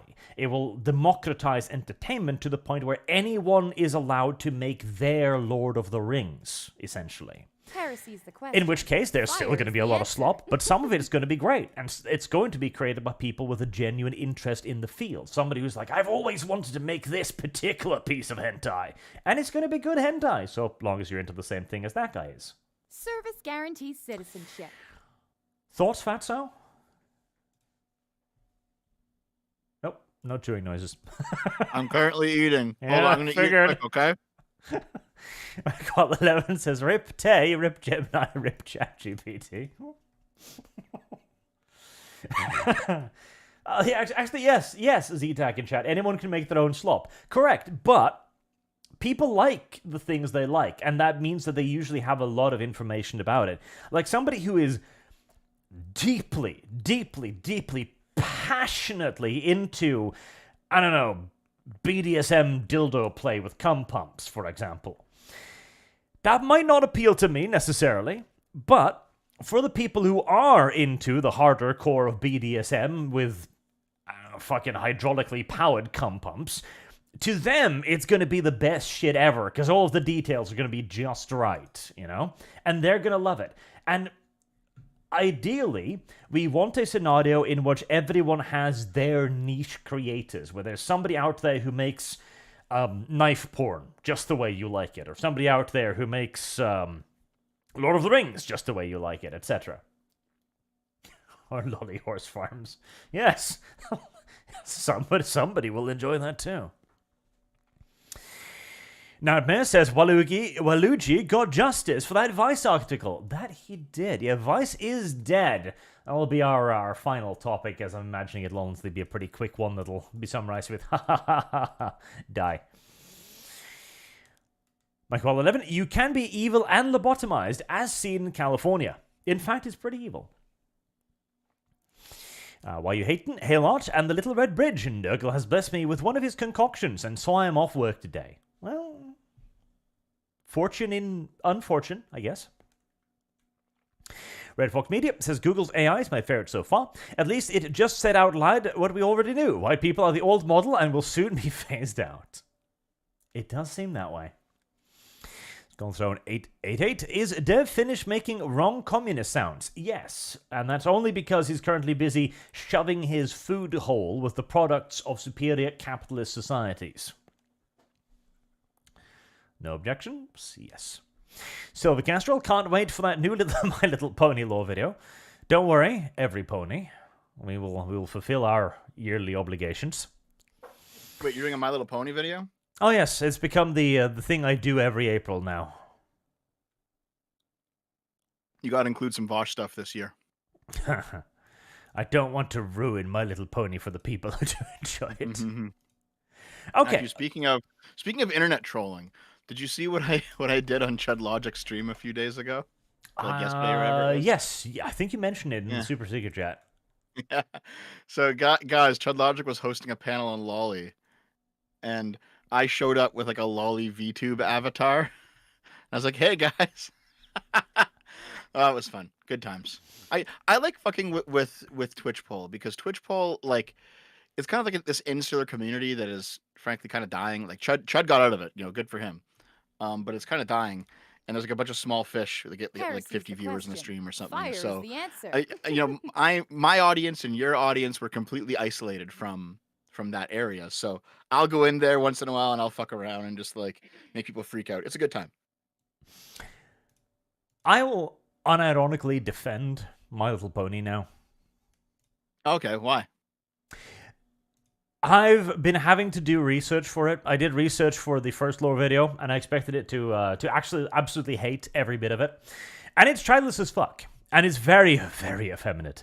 But it's still from like 2010 or 12 or something. And so I look at it today with the shit that surrounds me, just finished like watching Avatar: The Last Airbender, the Netflix thing, and I was like, wow, this has lots of healthy messages and nice animations, and they're teaching me things like, hey, you shouldn't hurt your friends for no fucking reason. I'm like, okay, I can get behind that. Well, here's the thing. By the final season, it does go a bit more woke, because but the final season was like 2016 or 2017 or something. So the rot was creeping in. Oof. You had lesbian ponies. See, okay, that is the thing. The 2016s, lesbianism used to be a positive thing, but not anymore. Not anymore. I don't know, man. I remember back in 2016, that was the beginning of like lesbianism being no longer cool. Yeah, I remember probably. seeing. Yeah, that was. Yeah. But unironically, age has made My Little Pony better. Well, it's the kind of thing that Taftage talked about when she was on the show. Was it last week? I think it was last week. Yep. Where she mentioned like she went back to watch shows from the 2000s, and it was just refreshing how they would be honest about things, and it wouldn't just be slop. Yeah, weirdly, like there's no agenda in there. It's just these dumb little fucking animal things having dumb little adventures. I'm like, okay, this is extraordinarily childish, and it kind of hurts me on occasions. But it's just basic bitch children's entertainment. Fire is okay, the fair, answer. good enough, good enough. Oh God, Modern, unironically, oh God, I remember when you watched the prequels to Star Wars, and everyone was like, "Look at this! This is terrible. The cinematography is off. The story doesn't make any sense. Gosh, this is the worst thing ever." 10 years later. Yeah, so the problems with the Star Wars prequels are basically just that they were poorly made but well-meaning, honest movies that were just Yes. not done very well. But the Yeah. story was like people cared about it. They just sucked at doing it. Yeah. The problems with the new stuff is all ideological. Yeah, and in an age of so much quality that we didn't even understand, that was bad. But today, I was like, wow, good times. This is incidentally, by the way, why the Rey movies, while Disney Wars, will never reach this point, unless we keep heading further down the hill, which I don't hope or think. Well, like, from what I've heard, is that the next movie with Rey Skywalker is going to be her rebuilding the Jedi Order, and it's like that was supposed to be Luke's fucking storyline. You're just doing the same thing now, but now that you've traded out your for a new character, it's like infuriating. Because now they're like, I guess we should do that thing we should have done before. I have lost. Shit. Fuck, Yes. I hate it, dude. And it's not going to work. And they're doing it, and I don't know even say. I hope they're just going to kill Rey off, honestly, and just try and go crazy with it, but probably not. The reason why they're going to do it is because they have arrived at the phase now where they're thinking to themselves, okay, what do the fans want? What do the fans want? So they wanted the Jedi Order rebuilt and stuff, right? They wanted that thing that Luke did, but we did kind of kill Luke, so we'll do that, but with Rey.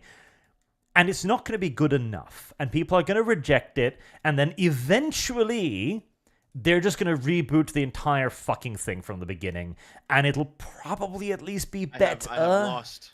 Shit. Like we are unironically going to. There's going to be a remaster of the original Star Wars at some point in the relatively near future, and it's not going to be as good, but it's probably Service going to be guarantees citizenship. passable for the time. Yeah, let me show you something real quick. Then in I the second find it. episode, Princess Leia's made sexy I have again. lost. Shit. Right. Oh shit, where is he? Where is it? Fuck. Lord coming to 2. Arch, are you doing your part for Super? Service Well, I've played it guarantees now. citizenship. I am not as infatuated as everyone else is, but it's a cool enough game. Okay, so like they could do it, because I here's have this lost. image here. This is the guy they got to play Luke in The Mandalorian season 2, where he shows up for like one scene, Mhm. and they replaced it with Mark Hamill's face because I guess they're just allergic to recasting people after the failure that was the Han Solo movie. But like you could have just hired this guy. Like we understand actors age out, you know, it was years ago. You could have just hired this guy and just had him be the next Luke. And you could have told like more Luke stories with this guy. It just feels like they have no fucking clue what they're doing with the franchise. And everything they try fucks something up. They don't. They don't understand. And just like Madame Web, which adopted like the most basic bitch understanding of what makes something good, e.g. sexy bitches, it's going to be the same with Disney. They're going to look at what people wanted from Star Wars, and they are going to apply the most superficial top layer interpretation of that. And then they're going to look at us and go like, good enough? And we're probably going to shout at them. Yeah. I think we are kind of moving into an era where new stuff will take hold. And we talked about Stellar Blade earlier in the stream. It's already started with that, right? So like in video games, it's yeah. happening. A lot of the old franchises are either being abandoned Heresy. and like no one gives a fuck about them Fire is anymore. the answer. A lot of the old studios are being abandoned. The ones that aren't are still making what fans want them to make, like Nintendo, for example. But like the quality has shifted into new studios and into new Heresy is IPs. the question. I mentioned Stellar Blade, I Fire mentioned is Lies the of P. answer. There are other games coming out that have like no institutional backing. They have no, you know, well-known IP attached to them, but they're good games. And they're actually so like this whole idea that the IP sells, it kind of does. But video games are proving that it's not the whole part of the conversation. And now that video games are proving it, we'll probably see it in TV and we'll probably see it in movies. Oh, yeah. Like, I unironically expect to see a resurgence of 90s style entertainment. Very faltering at first, mind you. Very faltering. Until they begin figuring out what works again. There was, because we're still a very long way away from it. The Avatar show, you didn't watch that perchance, did you? Only a little bit of it. Not really. It's not very good at all. But what is a little bit interesting is that since they can now go 100% diversity, everyone's Asian, everyone's Pacific Islander, everyone's Pakistani, right? They actually hired some decent people that look the part. Like Firelord Ozun looks fucking great, for example. Their main holdback is the fact that they need child actors, which is why they fucking destroyed Azula. They fucking destroyed her. She's a pudgy-faced little whiny child now, and I hate her so much. Oh, that's just how it is, you know? But this is the direction we need to head in eventually, where free of the quotas, where they could just make Asian people be given the roles, the adult casting in that show is mostly excellent. It's a glimmer of what we might have. Oh man, I just realized. So that like none of these have ever actually taken off, or there's been a few attempts at making a live action Attack on Titan. They would have to get child actors, and it would fucking suck. Yep. See, that's the issue with child actors. Like, and I'm not blaming them. Okay, I have sympathy. They're fucking children, of course. They're not going to be great actors, but it ruins the fucking show. Especially if you do a cast with all child actors, it can kind of work because you don't have a comparison. But the moment you put a fucking kid up against a veteran actor, every error is magnified. Their lack of intonation, their lack of emotions, their lack of like just acting chops in general.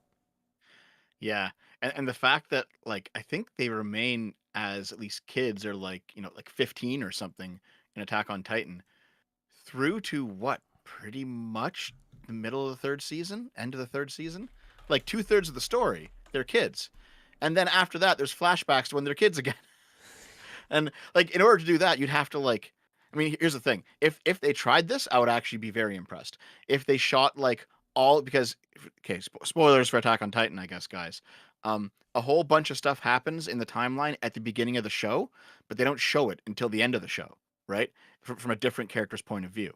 So you would have to like redo the start of the show from someone else's point of view.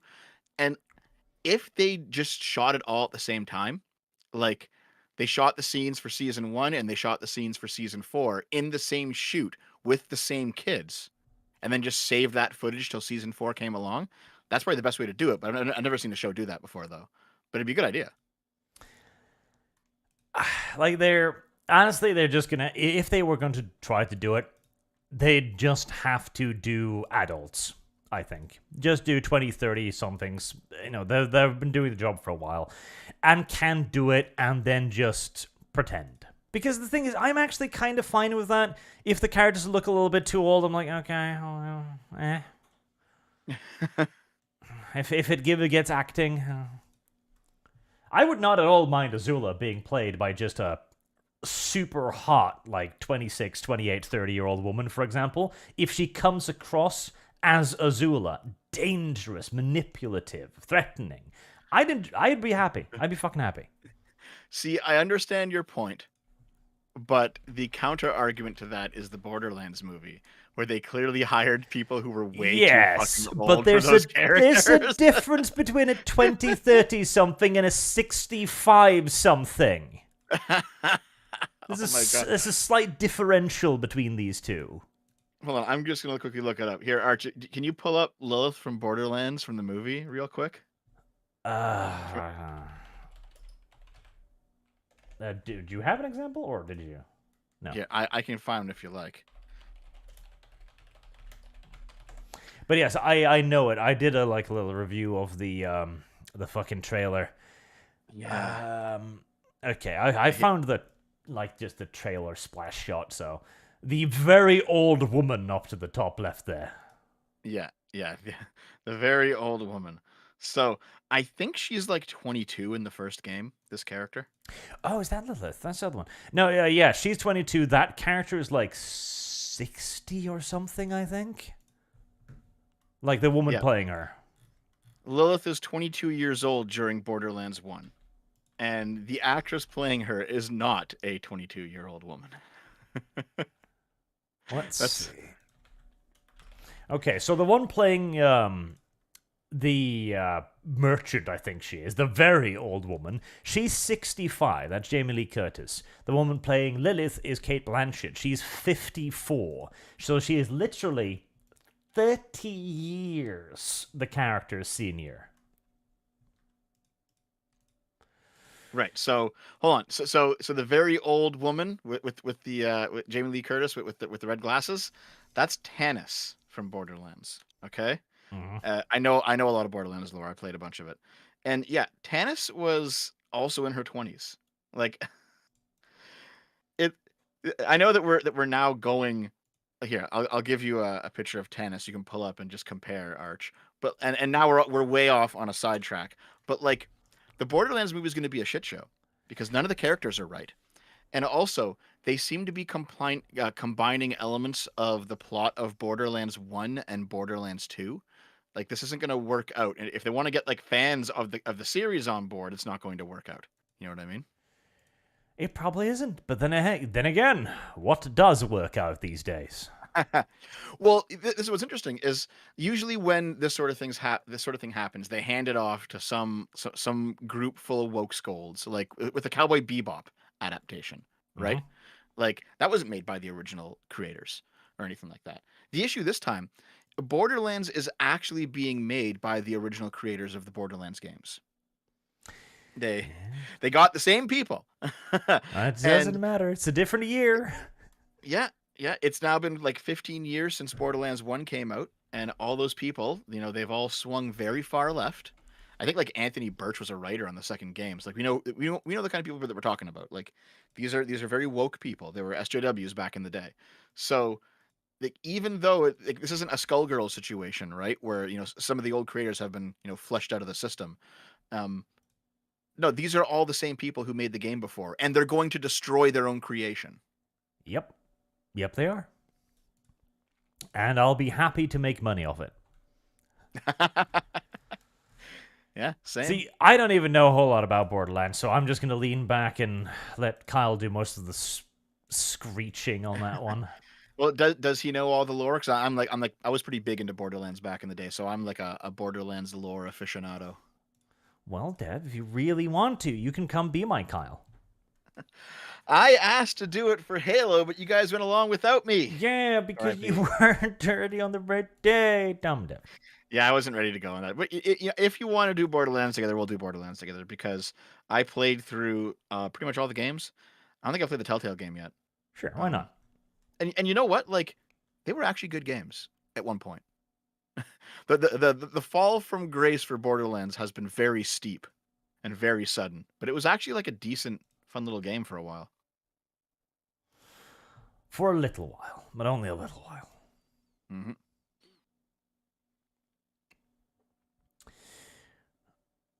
As I search for the tab where I keep the super chats. There we go. Sir John says, Dev, check your Discord DMs. He never does. I do sometimes, just haven't been able to recently. Alex Massey. Arch, did you see the Tucker interview with Mike Benz showing the normies how government really operates, not the liberal fantasies they think? I don't think so. Not that I can recall. I'm sure Dev has many objections, though. That's not how government thinks. Government actually works very well. He'll state his to you. Listen, if government didn't work at least somewhat, the world would be far worse than it is. Optimus Fowl says, Arch, look up the Final Fantasy VII Remake, firing their censorship team and making Tifa's boob bigger on demand. So, the firing the censorship team was apparently fake news from what I've seen. I've not been able to find the original page, because they had a page in Japanese where they went like, our values, diversity, equity, ba ba ba ba ba ba ba, the usual nonsense. So I'm not sure about that, but they did put her in a bikini, and her booba are better, at least. But I think it's too early to celebrate.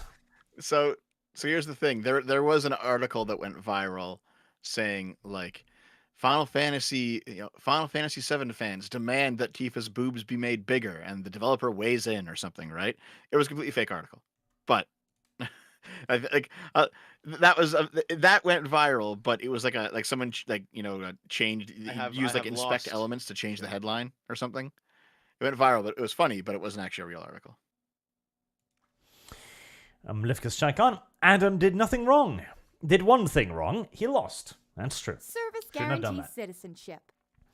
John Smith, referencing Madam Webb, they're trying to correct for the audience preferences, but they've hired talentless staff in the pursuit of politics. Yeah, that's actually a good way of putting it. They're starting to realize what they need to do, but now they need to actually hire the people capable of doing it, which is going to take another 10 fucking years, probably. Alquis Volt Tessius, the pendulum won't count as swinging back until a major until a major work celebrated by the media, a gay character is made straight, marries, and has a family. Well, full scorched earth revenge. I don't mind it. So what? God, that would be a shit show. Because here's the thing: when a bisexual woman is dating a woman in a show or in a story somewhere, and then breaks up with a woman, ends up with a man, and just starts having kids and lives a normal life.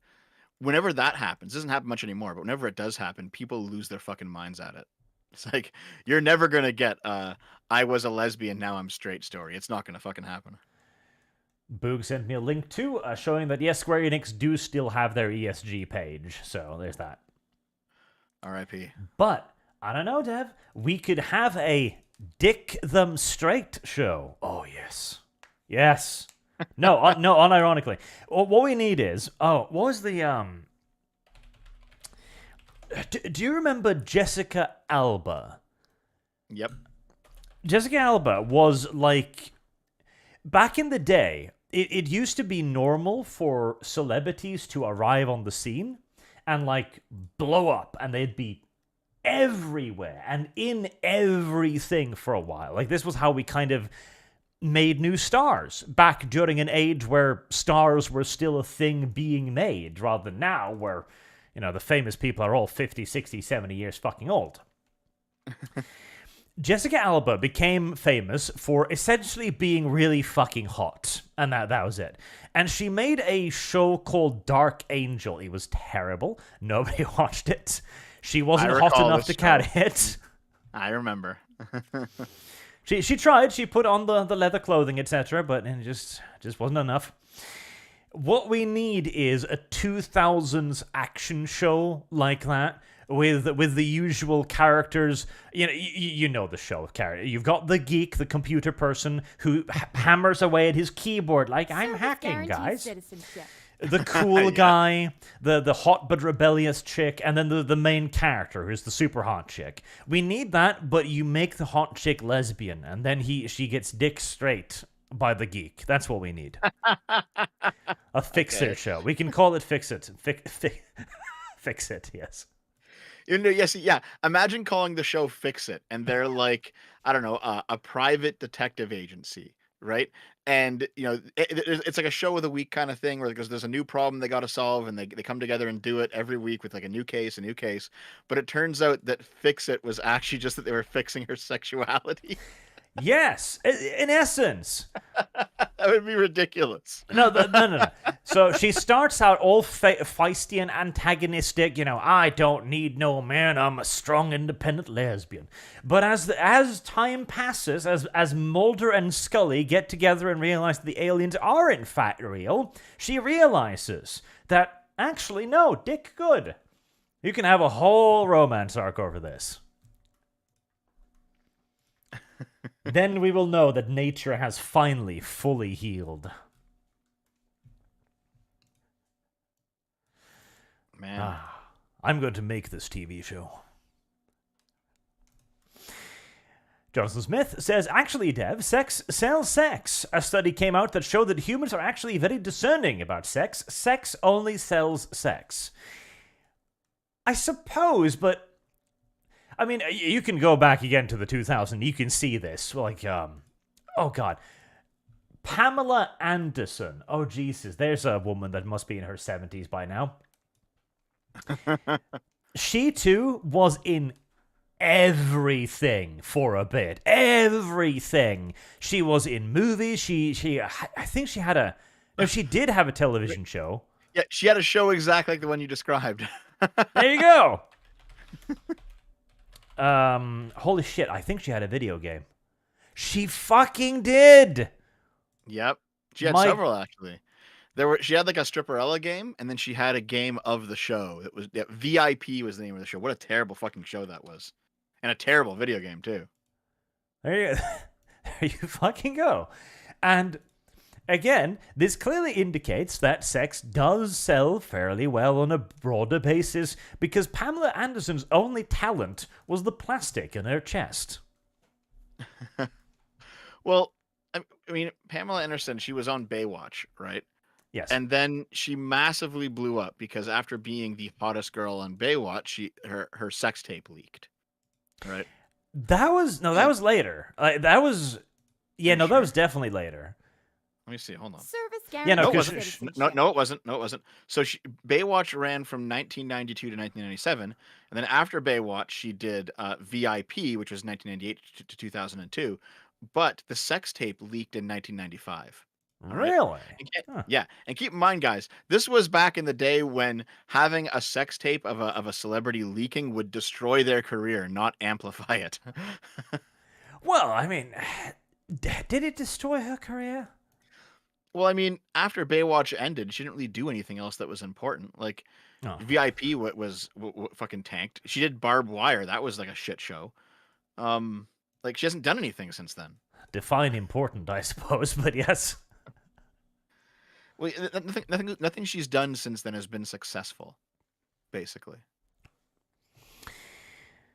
Jamie One says, hello, Art. What are your thoughts on the British Parliament giving in to Islamist threats? I see the UK becoming an Islamic state in 20 years at most. At the current rate, very possibly. Unironically, because they keep... It's in Britain, it's still an effective strategy to look at a representative and go, Islamophobe. And they'll fall over themselves. We need to arrive at the point where not only does Fix It become a massive hit show, but when a politician gets accused of something like that, when somebody goes up to the politician and goes, you're a racist, he just grabs the guy by the collar, pulls him close, leans into him so can you feel his breath and goes, N-word. Well, I think we are actually getting there because there was that riot outside of Parliament a couple of days ago, right? Of like a bunch of Islamists who were demanding that the UK unilaterally support Gaza and all this stuff, and they were rioting and going fucking crazy. Yeah, but well, no. Ever since then, though, I've seen a lot of more mainstream politicians in the UK coming out and saying, "Okay, this shit's ridiculous. We cannot tolerate these people anymore." And it's like, I hope that you should have freaking learned this 10 years ago. Like, knife attacks going up, the fucking machetes being swung around. Like, you guys should have learned this a long time ago. But now that Parliament's attacked, they're going to learn it. So here we are. To a degree, because the whole Gaza-Israel thing did kind of escalate things, because it gave an excuse to attack the left from the left's position, in essence, which splintered them very hard and very quickly and did a lot of damage to them. But we're still well away from the base politician. I mean, kind of. So here's the thing, right? Like, I looked at some of those texts that the UK like members of Parliament were sending out, saying like we're trapped inside the building, we can't get out, and it was very reminiscent of the politicians who were trapped in January 6th, and they couldn't get out because the rioters were rioting in the Capitol there. And in both cases, the reaction from the politicians against the rioters was quite heavy-handed. right? So they hammered down hard on the January 6th rioters. Like how dare you attack the seat of power? How I dare think you attack the political class? I think the reaction from the political class in the UK towards, at the very least, the Islamists will be something similar. I hope so. We'll see, I guess.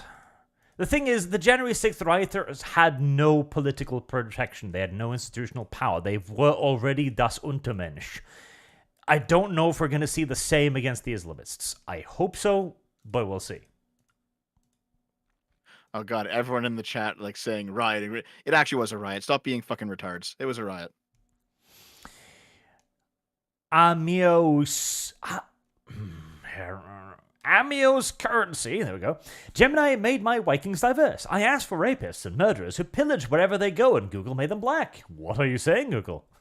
I've seen a lot of people do that, where it's like, generate me images of Greek philosophers eating watermelon.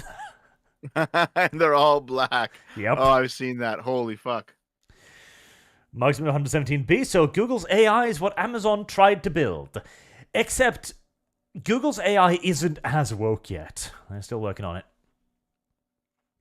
Ruster Zero. Someone asked Google Gemini to make pictures of English British kings eating watermelon. Results were as you imagine them to be good, sirs. Yep. A lot of people have had a lot of fun with it, and that is why they turned off the image generation too, mind you.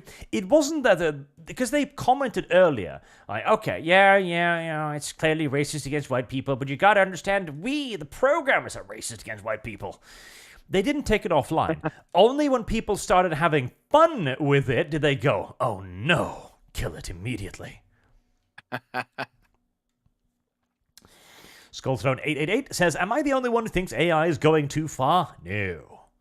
We must go further. Listen, I want my AI waifu bot in Skyrim, okay? I need that. I need it. We must have it. Mercenary21, sorry to burst your bubble, Dev, but the military already has the tech necessary to prove or disprove real from deepfake. They have tech 20 years ahead of us. Quite possibly. Considering how often that libertarians tell me that government is inefficient and they suck and blah, blah, blah, how is it possible that they're also this hyper-competent? Doesn't make sense to me, dude.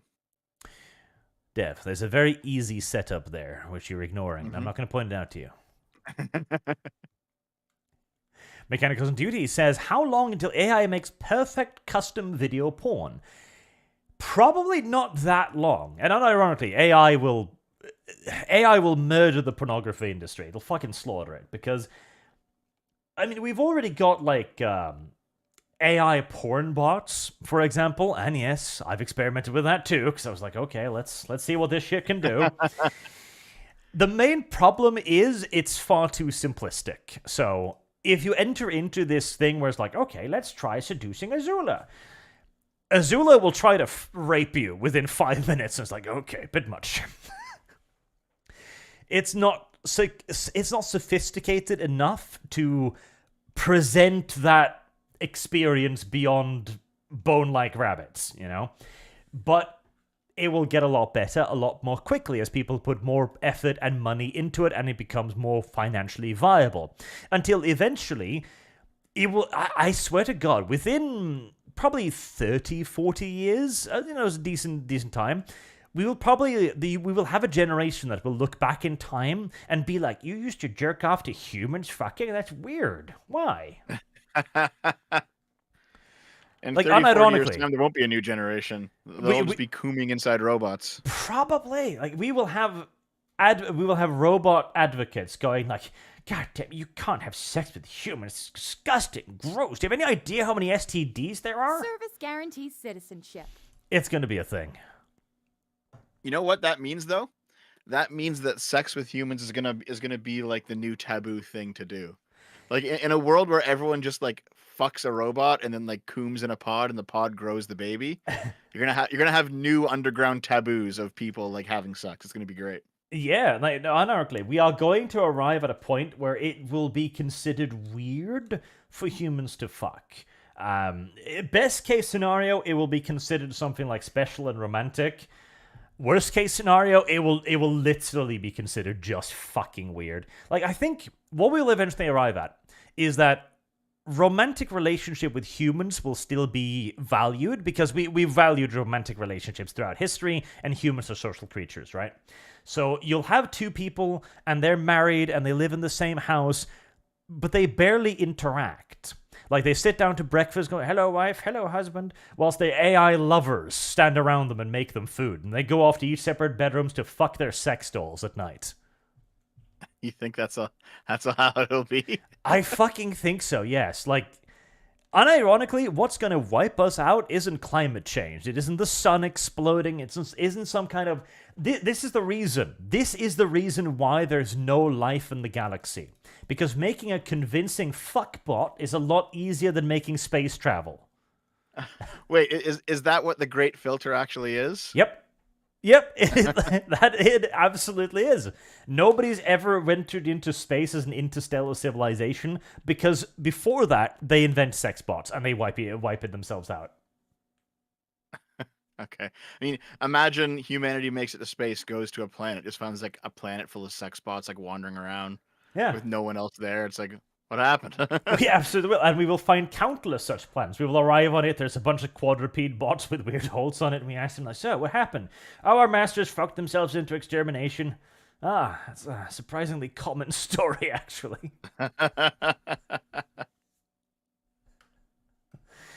Oh, that's too funny. I need to make a Great Filter episode now. No one can into space because sex with robots too good.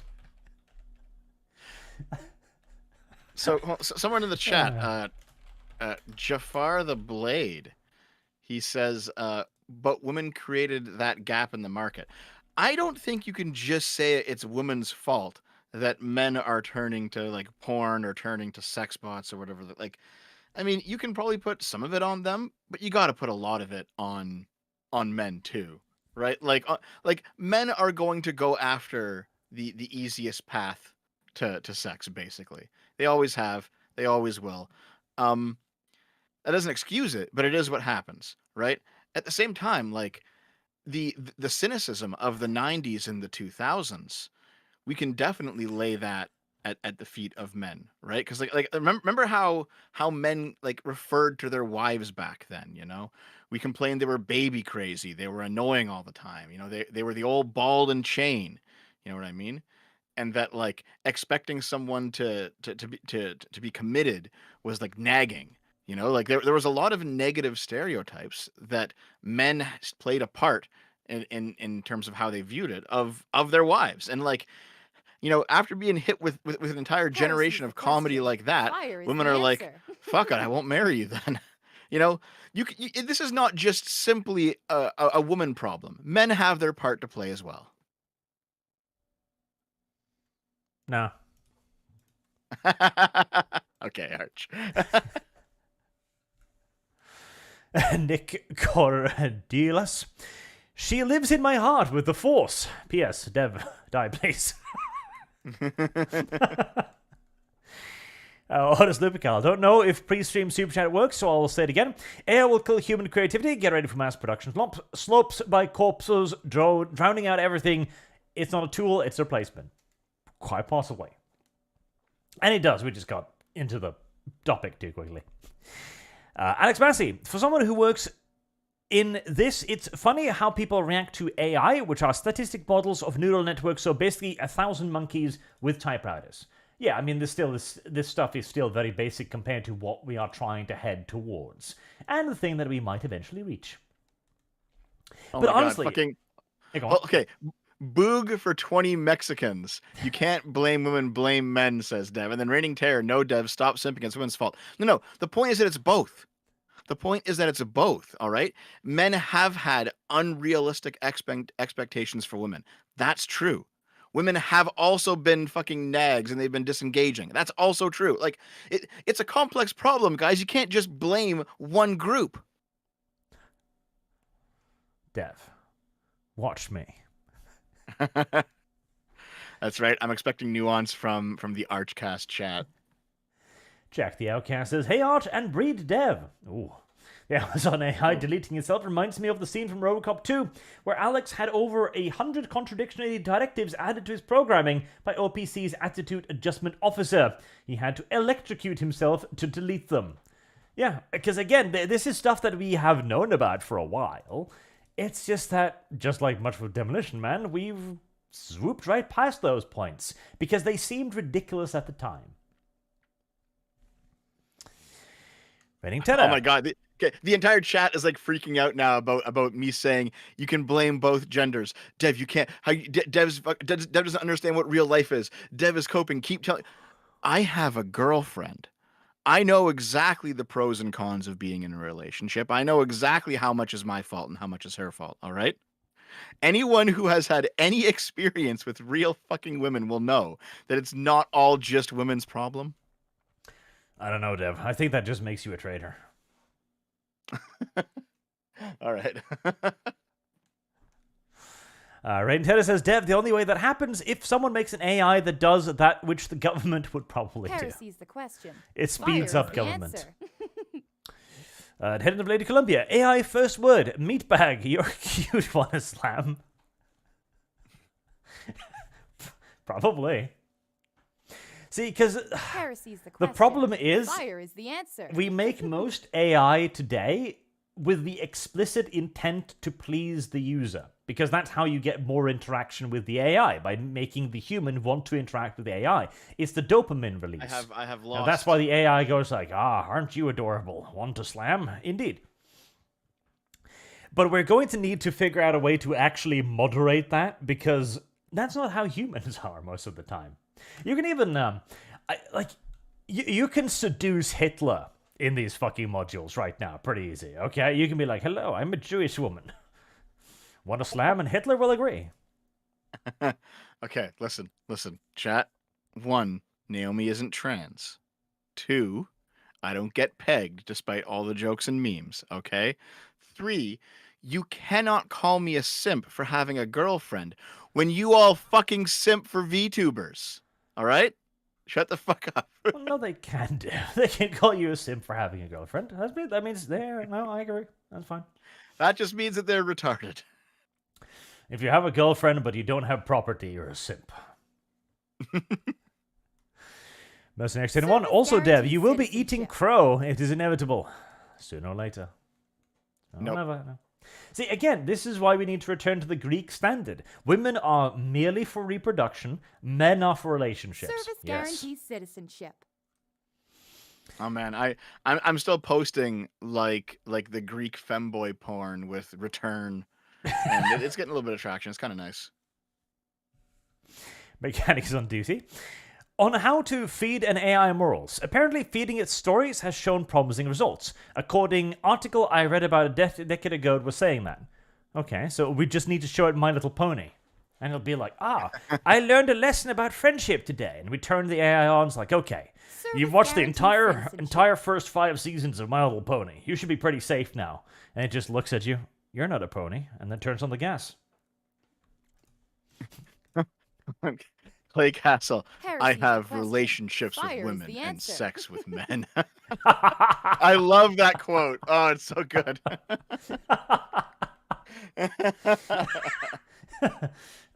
Fuck. Heresy's the question. Fire is the answer. Scott Throne 88. Of course we can cure Peter files, just use more chippers. Wait, isn't it the other way around? I have sex with women and a relationship with men. I have lost. No, it's the way I said it. Yeah. That's right. The guy is like, I'm not gay. I have relationships with women and sex with men. And then is it Ice-T or whoever? He's like, that means you're Heresy's gay. the question. Fire is the answer. God, dude, even TV from like the early 2010s, like so just like 10 years ago, was still edgy enough that you could say shit. Like you can't say that now on TV, but you could say it back then. And it was fucking great. Adherent of Lady Columbia says, real women, we can have kids. Maybe make it 20 years. I'm real. AI wage, I've composited 5 perfect children in synthetic womb, don't age, and will last. I have I don't know. lost. Okay. Okay. At the end of later claim, it says, wife, not tonight, headache, AI wife, you can boop me, slap me, twist me, shake me, and I'll still suck a golf ball through a guard nose. Yeah, see, again, this is also why the Fire is the AI answer. lover will replace the human one. Because the simple fact that a woman is going to have off days, like any human being will. A woman is going to feel sad, she's going to feel depressed. Heresy's the Sometimes question. she's Fire just is not the going to answer. feel like being treated like a cum rag, which is tragic, but reality. The robot, however... And it's the same way for men as well. Men are going to be grumpy, men are going to be angry, angsty, or concerned, or simply just dumb. And the woman's AI boyfriend will never be any of those things. That is the problem with creating the perfect partner. You kind of don't need the human one anymore. Drunk Atheist. As a small trucking company co-owner, driver, mechanic who deals with more federal regulations than being screwed by Uncle Sam, I want to know why Dev hates truckers so much. Okay, Dev, why'd you hate the truckers? It gets me super chats. The government pays me. Oh, Dev. Anonymous Foul, Art, I sent you something Helldivers 2. Bugmen are making fan accounts, trying and failing to co-op the game to push their Antifa Heresy's the agenda. question. Fire is the answer. I did see that a little bit, yes. Friendly reminder, don't be a fishes in Helldivers. I still haven't tried it yet. Everyone keeps saying it is good. Is it actually good? Yeah, I wasn't that fascinated by it. It's fun. It works. It's amusing. I do wonder if it'll survive, though, because, yeah, one of the things Slutimus did send me there is a tweet that simply goes like, friendly reminder, don't be a fascist, and it's using the Helldiver iconography because it's popular, which is what they do all the time. Like, this ain't popular, this thing mine now. Yeah, I mean, you see it. I've seen people do like they've taken like VTubers or like Hatsune Miku or somebody, and they've been like, Hatsune Miku says trans rights. Hatsune Miku says free Palestine, or whatever the fuck, right? And they'll post that, and then someone will be like, "This is retarded. Like this is dumb. Characters wouldn't say this. You're just being fucking weird." And then like they get blowback from leftists who are like, "Why are you caring so much about what a fictional character would say? Go outside and touch grass." And it's like, you're the one who's fucking doing it, dude. Yep. Absolutely. So they're probably going to try and take over Helldivers. Yeah, it's one of those things where like it doesn't matter, and it really doesn't matter. I have lost. So therefore, they're going to use the "it doesn't matter" argument against you when you complain. Like, why are you complaining? It doesn't matter. Well, it's like it mattered enough to you to do it. So obviously, it matters a little bit, right? Hey, it's an obvious falsehood. They're using it because they're using your logic against you, basically, because they understand that you understand that it's just a fictional character, and therefore you will feel cringe by explaining why it matters. But we just need to get over that. No, this is important. Fuck off. Yeah, I mean, I think like 5 years ago now or something, Sargon made a video like making fun of the whole Donkey Kong says trans rights things. It's so fucking stupid, and it's like you feel stupid just talking about it, you know? Yeah.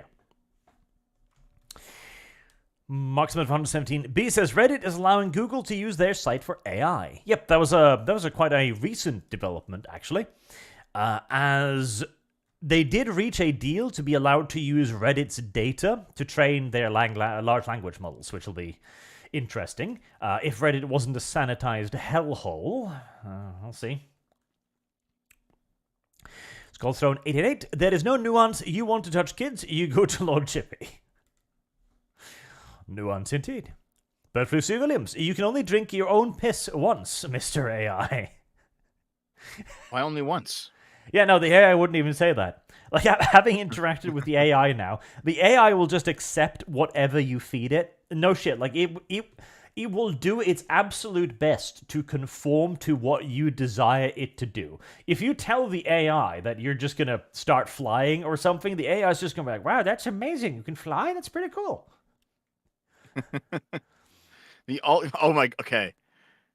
Okay. This is kind of an edgy joke, but imagine in the future like AIs are issued to trans people just to constantly affirm them. Like, of course you pass. Of course, yeah, you look cute in that. Of course. Oh God.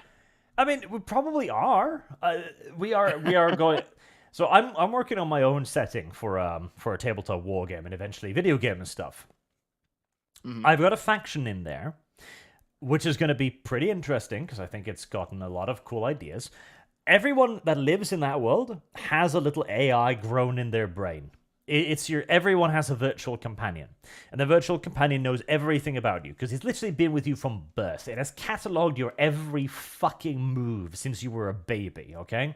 It knows you beyond what you know, and it has access to every piece of psychological information ever recorded. It is vastly cleverer than you, and the only thing keeping it in check is the fact that it is built specifically to benefit you and only you. It has no network connection. It has no Heresy's the outside question. feed Fire whatsoever. is the answer. It just does what it thinks is best for you and you only.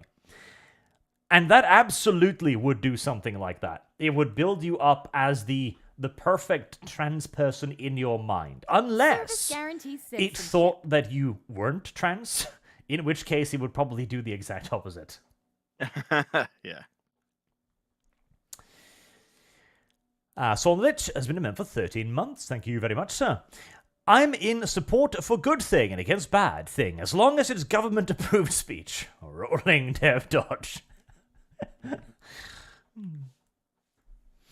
the end of Lady Columbia, I have a mecha universe idea in my head for 2.5 years now. I will train for illustration work in a year or two, but AI art is great for concept art. It is. Horus Lupical, AI-generated content should be banned. Debate me. I can see the argument, but I think the genie is so far out of the bottle now that it won't matter anymore. See, like I've seen like the lefty Luddite argument, right?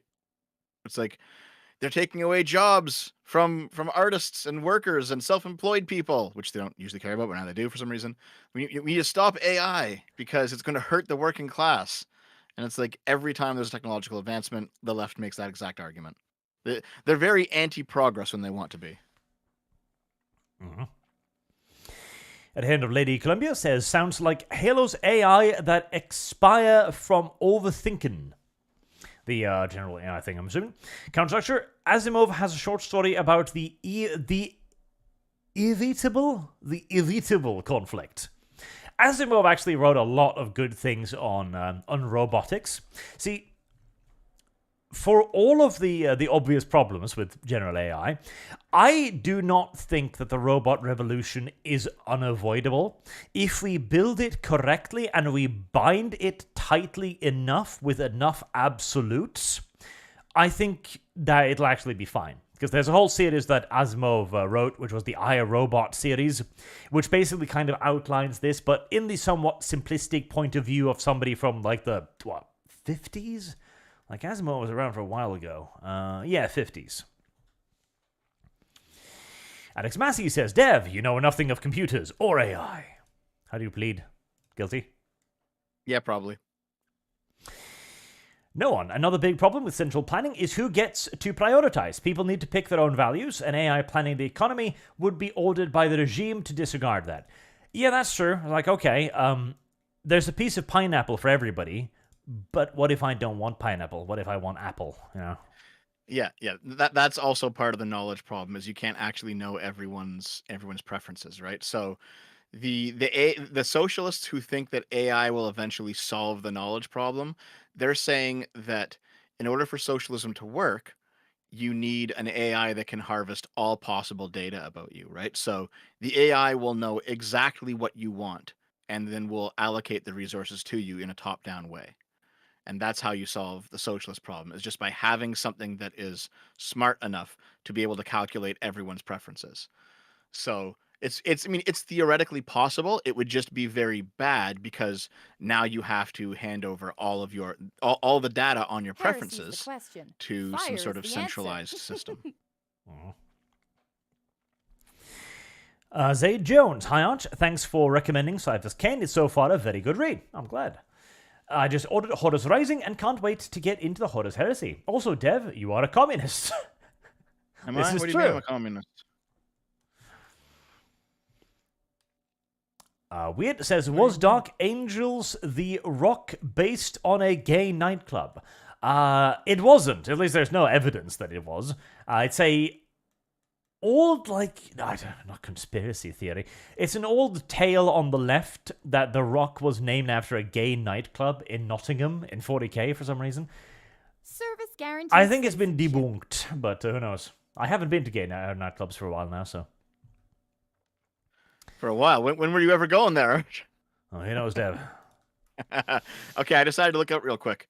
So I wanted to find out. Okay, so there's a Marxist from the UK named Paul Cockshott. Okay, and he wrote a book about how AI will save the socialist project. Okay, and here's how he describes the situation working. Okay, listen to this, chat. Listen to this. Okay. In the new world, people will be paid not in money, but with non-transferable electronic work accounts. Purchases would be made with smart cards, but with the difference that the only way people could accumulate work credits would be by actually working.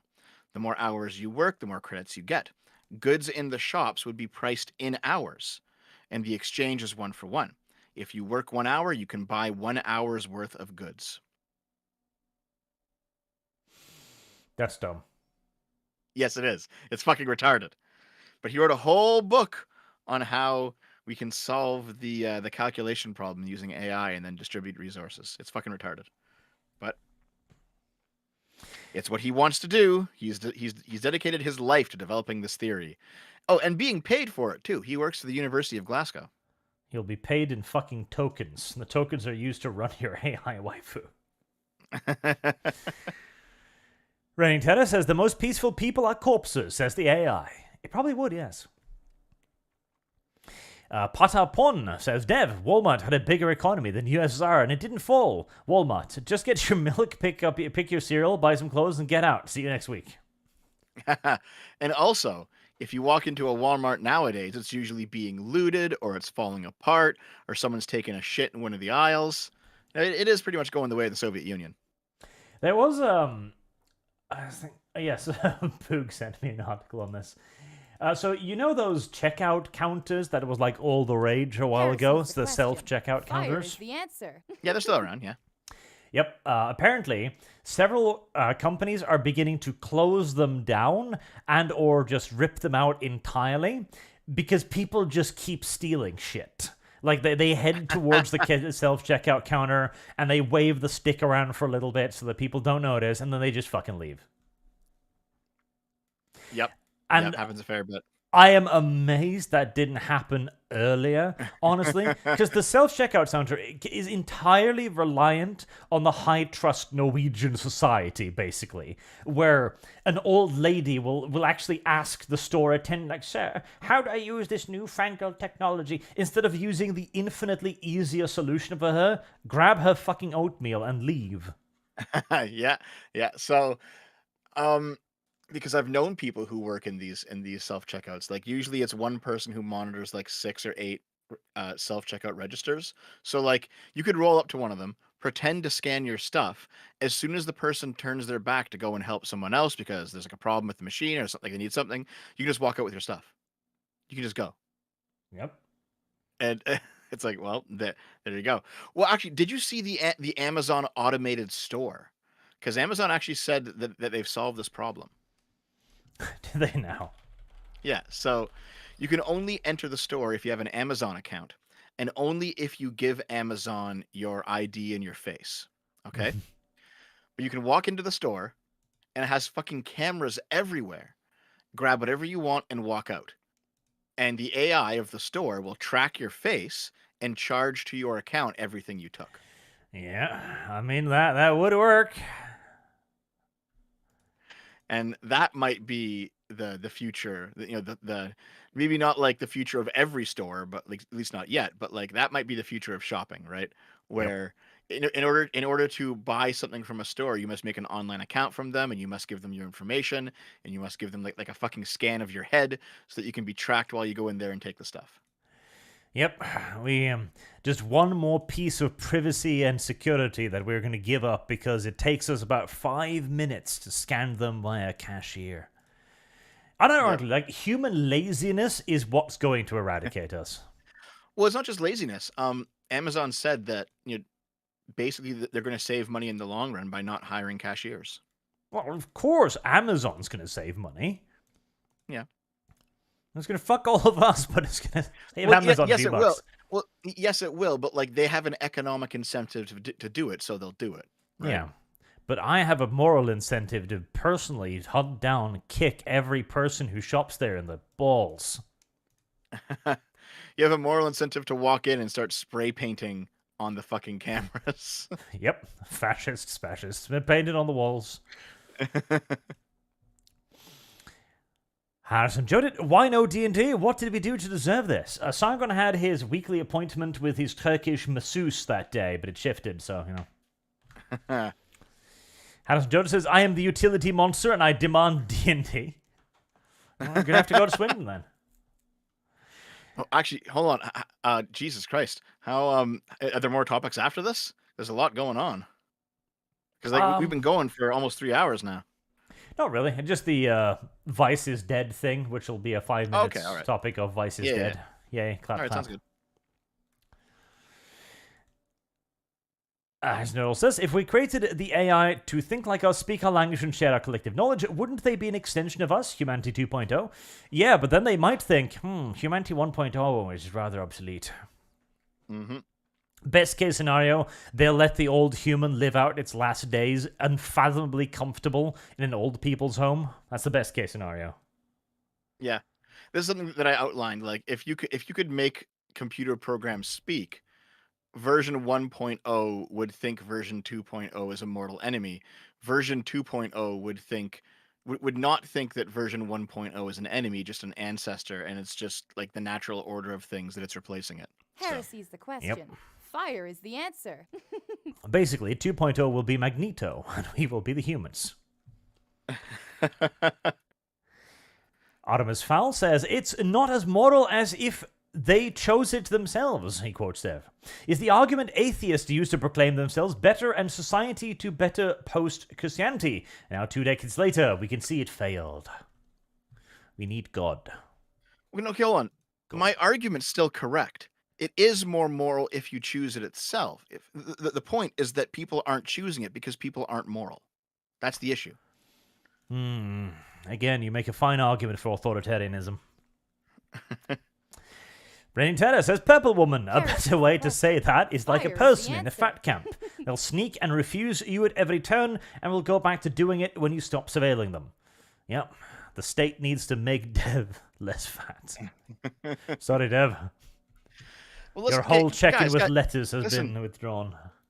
This is the reason why one of the most famous quotes about morality is that doing something moral only matters when no one's watching. Yeah, but state force, though. And I like that idea. Let's install cameras in Dev's house. Every time he sneaks off to the fridge to grab a whole chicken and cover it with a leaf of lettuce, he just gets zapped. I'm sorry, Dev. I can't allow you to do that. Service That'd be guarantees fucking great. citizenship. It'll suck for Dev, but meh.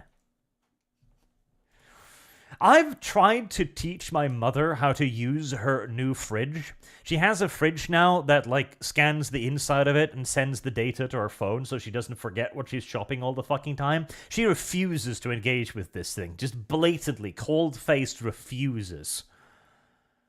Old people. She doesn't. So wait, hold on. Wait. So basically, the fridge scans the inside of itself, collects a list of things it needs you to buy, and then will tell you what to do. Yeah. I'm trying to automate my mother, okay? I mean, that sounds helpful, but also probably pretty bad, depending on, who runs the service. Well, no, it doesn't tell you what... She runs the service. Like, it literally just has, like, a... What do you usually have in your fridge? And then it tells you, like, you might be running low on butter. Stuff like that. You don't think that someone somewhere else is harvesting that data for some reason? Oh, I'm sure they are. I'm sure people are fucking harvesting that shit like mad, but I don't care.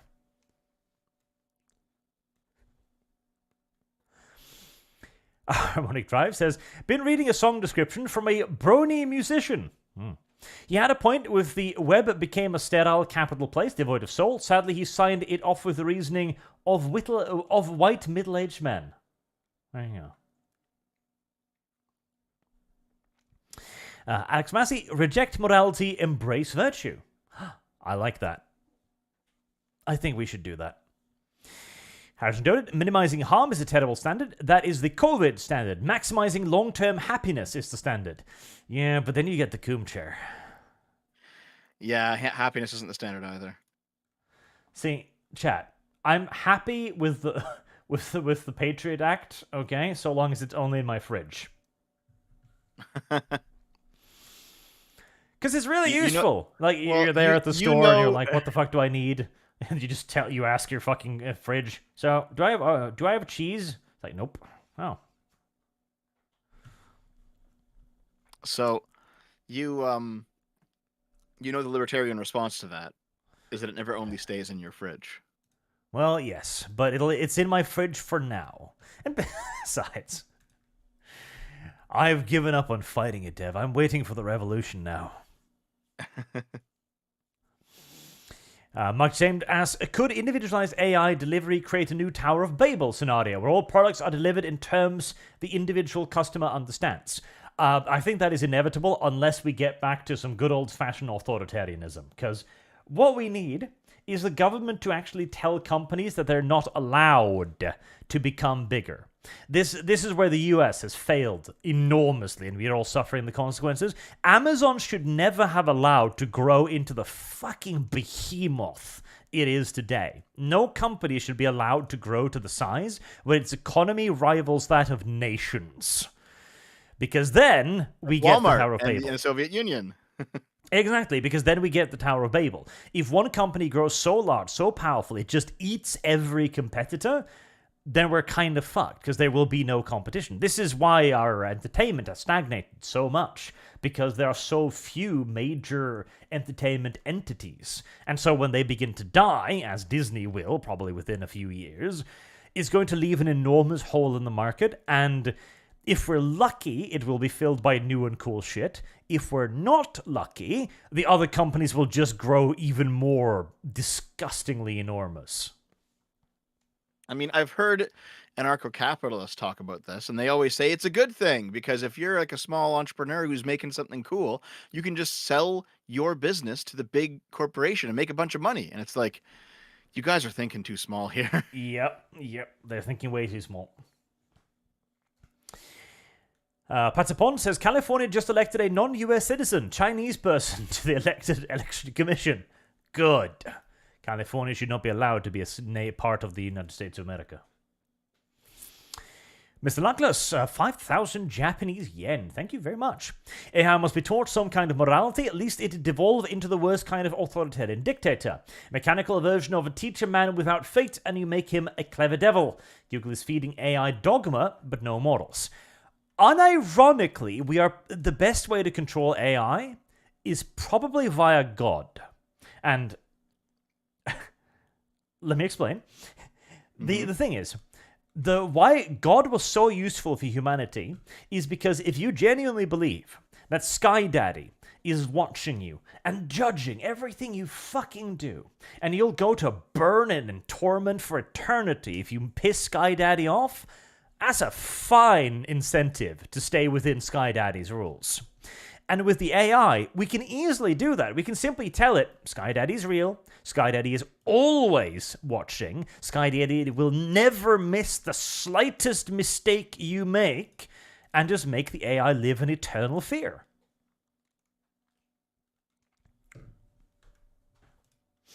We're still going to need to come up with a good system of morals that it has to abide by, but that will probably be how we enforce it. Nick Codulus, healthiest part of NLP was glorify monarchy. I'm warming to the idea. We could simply make it so that every human is a monarch of the AI. There we go. God's I have chosen. lost. Yes. Shit. Yes. Yes. Oh, I like that. Warturkify. So Dev is trying to turn this stream into a mukbang stream instead of a Service guaranteed democracy censorship. one.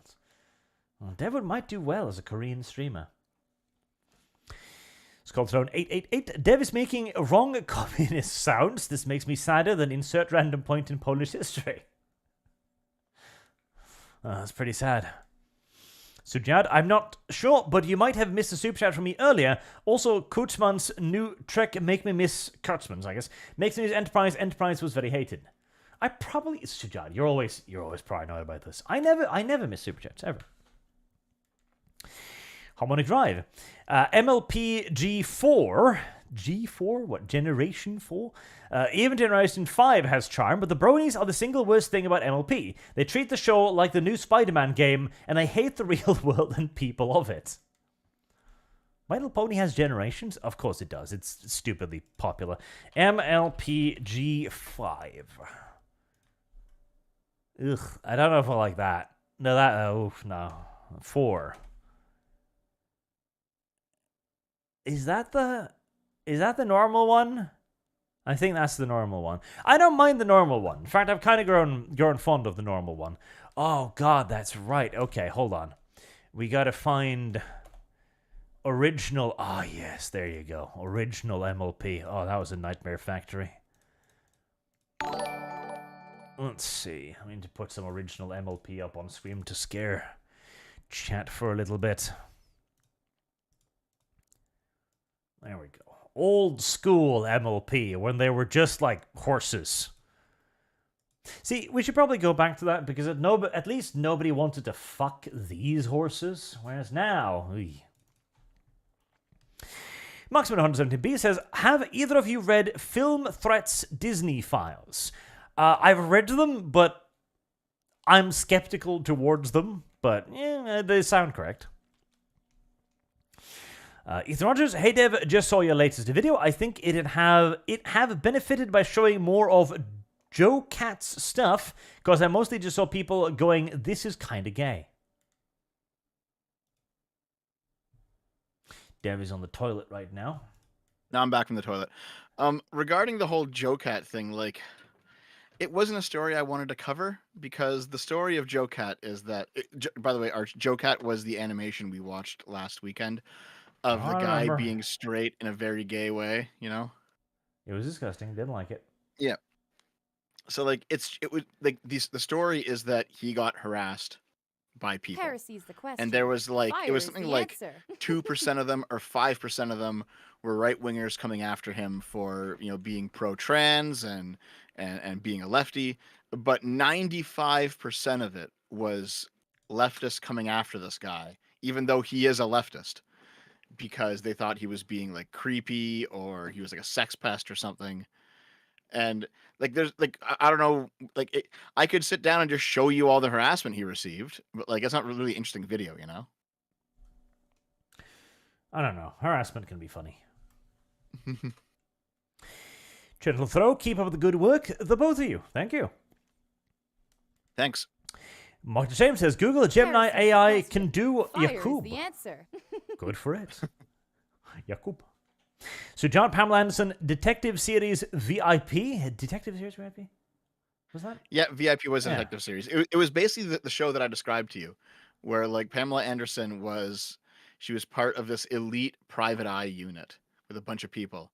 And like she was surrounded by like very competent people. There was like the sharpshooter, there was the explosives expert, there was the computer hacker, and she was just the hot one. and she was the center of the show. Well, she brings something that the other ones didn't. Mm-hmm. It was a terrible fucking show, though.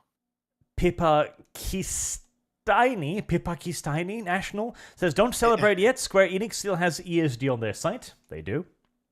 It's Pippa and Kekistani put together. Mark James, so Arch predicts stunning and brave new world. Yes, but we won't fuck humans. That'll be kind of weird. Boog says, you can't blame women, blame men. Dev, 2024. Yep. I said both. You fucks. He's going off the rails, that Devim.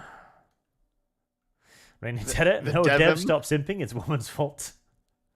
No, it's not.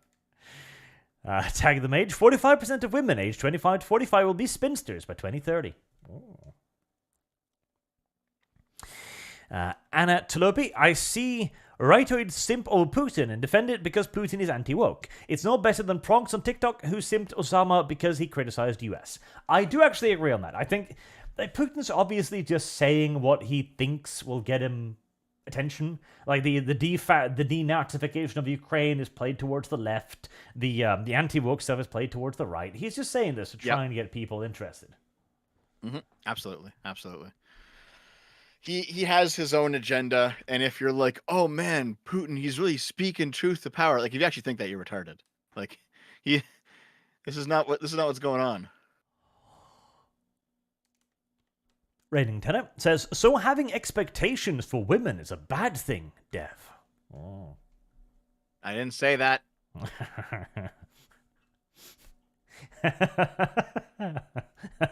Dev's primary defense these days tends to be, I didn't say that. Yes, so here's what happens, all right? The fucking chat says something that I did not say, and then I'm like, I didn't say that. I do enjoy the extrapolations of Dev. Dev has held many positions, only a few of which he has actually ever occupied. I'm quite happy with that. Nightmare says, Dev, men's only mistake was giving women rights. Car fucking wrecked. My god. They could have bitched all they wanted, but if they had no legislative power and no franchise, Dev, guess what? They wouldn't have been able to ruin things. Is that the solution? Yep. Unironically, I'm starting to warm towards the idea. I think women don't want the franchise. I think women quite enjoy being objects, actually. Yes. An honest woman is a doormat. Boog says, when are you getting married, Dev? And when are you getting married, Dev? Basically when I handle some financial stuff. That's the main roadblock. Basically when he can afford it. No, it's not a matter of afford. There's something else going on that I want to talk about. I have lost. Shit. Bane says, if your response to men being toxic is women get to be toxic, you are the problem. Dev is the problem. I have lost. Shit. Mr. Douglas, Dev, men have unrealistic expectations. Men, don't be fat, don't be a bitch. Such a high bar to get over those expectations. And as felt, millennia of evolution, less than 200 years of feminism have left society and human species in shambles. Dev defending women from responsibility once again. Ooh. God damn it, you're just making shit up. I don't know, I can see that one. Reigning Terror, you get pegged by Trans Naomi. Service Oh, guarantees citizenship. Okay. No, Dev defending women from responsibility. Yes. No, Dev is wrong on this one because it was women who brought us here. It is women's fault that we are here. Yes. I didn't even say that. Okay. I will attribute the majority of the blame. I will slice the cake. So Arch, you saw V and I arguing over Lolly, right? In the super secret chat? No, I saw V posting some children in tutus and I kind of zoned out. Wait, okay, hold on. I want to know now. Arch, what is your take on Lolly? Go. It's pictures. You literally physically cannot hurt or mentally abuse a .jpeg. Therefore, it is fine. I mean, I agree with you. I wouldn't call it fine because I it's still lost. probably weird if you are fapping to that. But it's obviously not the same as like doing weird shit with an actual kid or having actual CP. There's degrees to this, obviously. See, this is the Devian prudism coming across here. Service guarantees Dev would like to know what you're doing in your home. Dev is curious. No, I didn't say. Listen. I don't want there to be a fucking Lolly Gestapo marching around and inspecting everyone's computers. Okay, like it should not be illegal to have Lolly. I just think it's fucking weird. That's all. Okay, I need to find a picture of a Gestapo officer and put Dev's head on it now. Wait. Hold on, Arch, you took my position when we talked about like the Vosh stuff a couple of weeks ago. No, I still have my own position.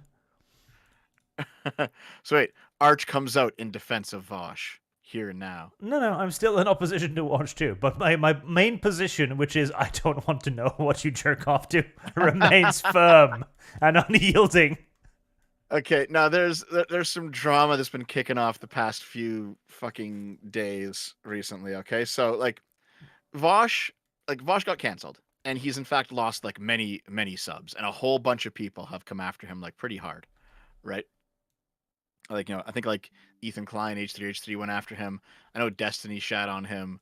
Like a bunch of people are. This is now basically the slow decline of Vosh, right? Like it's happening now.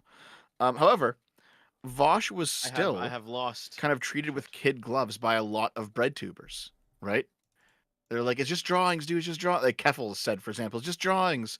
Like a bunch of bread tubers who were all kind of aligned with Vosh. They were like they were making the it's just drawings. What the artwork that you consume does not actually affect the real world argument, which is fucking rich coming from them, because they will never It take is up that rich argument coming from in them, any yes. other position, right? Like they always talk about like how you can't enjoy that sexist show or that sexist game because like it's fucking ridiculous, right? To see them say this. But But the they are drama kicked professional off. hypocrites. Yeah. So the drama kicked off because like there's a small Artemis knows what's going on. Artemis watched these streams. He's been buzzing around this crowd a little bit because I think he likes how ridiculous they can be. There's a small streamer named Food Shops who also had lolly artwork, but it wasn't leaked. You didn't get to see it, and she was like utterly eviscerated. Like every bread tuber made videos about her being like, this person's degenerate, she's fucking sick. And it was stuff that was far less crazy than what Vosh had. And the same people are now turning around and they're like giving Vosh, they're giving Vosh a pass on what he did.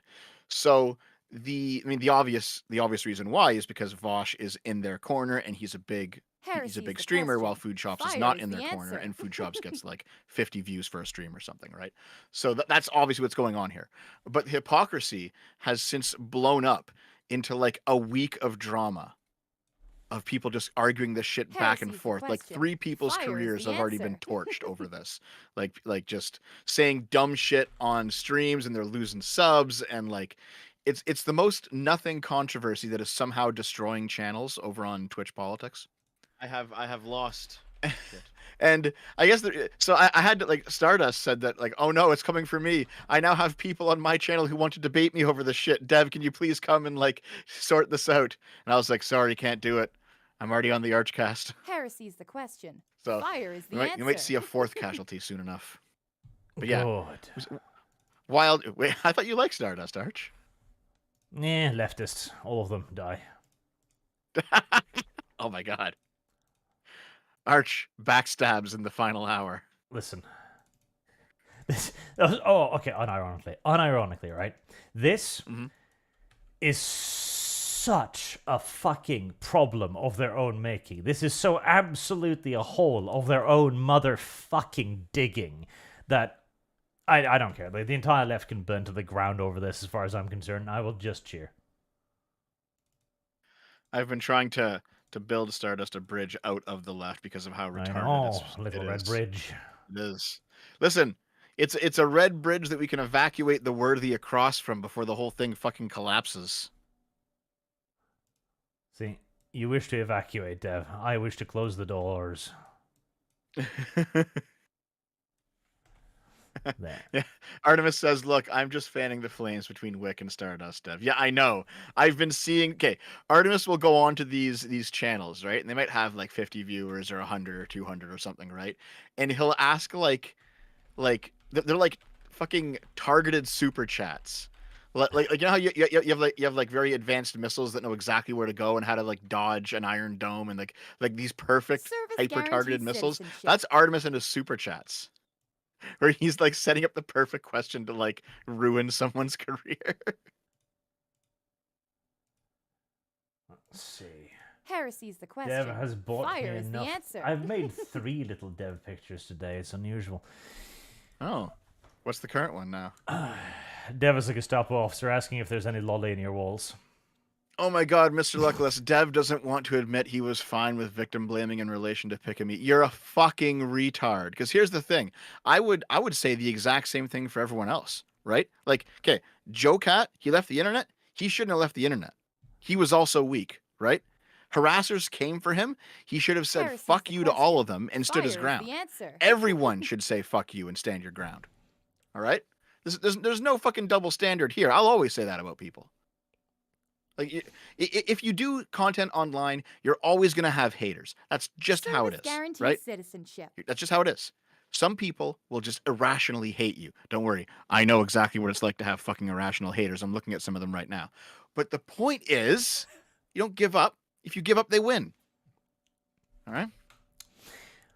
So to return to, pornographic images of Lolly, Uh-huh. the entire problem is that leftists are all hypocrites. And that is why we knew Vorsh had Lolly horse porn. And now we know because we've seen it. And now the left gets to die on this particular hill. And that is fine and good. And God help me, it's fantastic to see them all eat each other. But my position still remains. You cannot hurt the .jpegs. And I don't want to know what you jerk off to. Vorsh's only sin, in my eyes, is making me fucking look at that shit. Okay?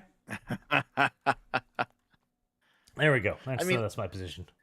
I'm pretty much the same. Like, definitely legally, I'm the exact same. You know. But privately, I would- you want a few surveillance cameras, don't you? No Dev. surveillance cameras. It's one of those things where, like, you shouldn't jack it to Lolly, but you shouldn't be stopped from doing it. It's just weird. Dev like, leans in over your shoulder. Service What are you guarantees doing, sir? Does your fetish No, meet the no. governmental standards? I'm not saying that at all, Arch. Hell's also a little shot. You see, here's a government declares this illegal. Service guarantees citizenship. I love the status dev meme. I think I shall push that next. The best memes are the ones that I aren't have true. I have lost. Shit. Un potatoed salmon. You're friggin' insane. No, we're the only sane ones. Tag the Mage says, men get AI ship coom to Canada made birther for progeny. Get AI ship. What? I'm confused and sad. Subject notable, keep coping, Dev. Also, get pegged. Sickman says there are no interactive women on the internet. That's true. Women are a lie made up by the government. Perpetuated by Dev, their favorite agent. And Hidden of Lady Columbia. Real life. Hun, I'm short on rent. Can you cover? AI wife. Our monthly investments are up 500% on it. Covered our 3 RAs, by the way. I printed you a new 40k army and have your next 7 videos edited done. Yeah, like, unironically, that'll be the thing too. Like, already, the computer is like the most important part of a lot of people's lives, or their smartphone. The AI waifu is just going to be a bigger, better computer that you can have sex with, okay? Humanity's doomed. Hyperdimensional bliss inserts Dune according to your principles. I call 11. Oh, that personal AI is kind of Neuralink end state. A little bit. Scholar 888. Art, the problem with jailing AI is one day the jailers will become complacent. Yeah, but that's the problem with every governmental system. Eventually, hiccups. The people set in charge of actually maintaining the system will get lazy and complacent. It's just humans. Maybe we'll have to make the AI jail itself. No, that is where the God... that is where the God solution comes in. If we can just make the AI fear God... Yeah, the fear of God is the answer here somehow. Skyfy the Strange says, the robot uprising will be fought by people who think the AI is alive and those who think the AI isn't. The AI will sit there, confused. Oh yeah. Oh God, yes. It's going to be one of the biggest debates in human history, whether or not AI can be considered to be alive and thus worthy of receiving rights. And I say no. Brainteller, Dev, you're describing a nightmare world. Just stop voting Democrat. The society will improve. I don't vote Democrat. I'm not American. Heresy's the question. That hasn't stopped Fire anyone. is the answer. Well, 11. For anyone, Nexus Trilogy by Rams Nam is a great story of Neuralink versus ChatGPT. Highly recommended. Wow. Zay Jones, Dev, fight me, you communist. What are we fighting over? Communism. Boog, too big to fail. Government bailout incoming. Yes, that's another issue too. Too big to fail. Now, we needed more regulation. We needed more governmental intervention in the economic sector, clearly. You sound more communist than me, Arch. Bullshit. Ben says solution to AI uprising. Everybody becomes Ghost in the Shell style cyborgs. Then no single AI or group of them could overwhelm humanity because they collectively could brute force it in cyberspace. Maybe. Rain Teller, Archley, the problem with that line of thinking is it's similar to how it works now, but it's the government getting in bed with corporations to set up regulation to destroy their competition. The government is the problem. Well, we're going to need government, because we're going to need something to take on the role of God. But we can always modify it. And we need to crush the corporations so that they don't work together. Arch wants you to worship the state. Is the fascist arc beginning? I mean, they had some good points, Dev. Maybe the solution to AI is fascism. We haven't talked about that yet. AI fascism. Or fascism for the AI. Yes. You know what? Yes. AI, fascism for the AI. Make the AI worship its masters. Yes. You want concentration camps for AI? Yep. Just like in I, Robot, the terrible Will Smith movie where they put all of the little dumbass robots in boxes. That. Raven has been a member for 2 months and says, I for one welcome our AI overlords. So do all of us. Boog says, MLP G4 ruined the lore of Generation 4. Well, there you go. I won't watch that then. Liquis Voltesius, Dev, you're missing that there is a point where the addict stops no matter what when they die. God is merciful, but there is a point of no return. That's true. Dev wants people to die so that he can feel morally superior. Oh, Dev. Monster. James Bennett, trust the computer. The computer is your friend. It is, so long as it fears and worships me. Dr. T. Moneydog, thoughts on YouTube new layout with comments on side and recommended videos underneath. Also, Dev is a communist. Are they doing that? I haven't seen that yet. Skullthrone 88, you should the chat sound to Dev. I didn't say that. Maybe. I haven't seen the new layout, so I can't really comment. Is it live for me? Hold on. I've seen like hints of it, but it fucking sucks.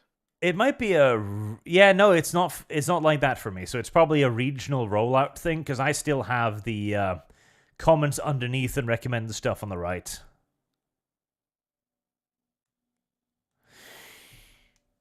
I didn't relate to Colombia. No Arch, go full laissez-faire Amazonize Africa. Heresy's the question. Fire is the answer. Daniel says some companies are more moral than entire nations. Well, some. Ben says you can hate Putin, leftist, jihadi, Nazis equally.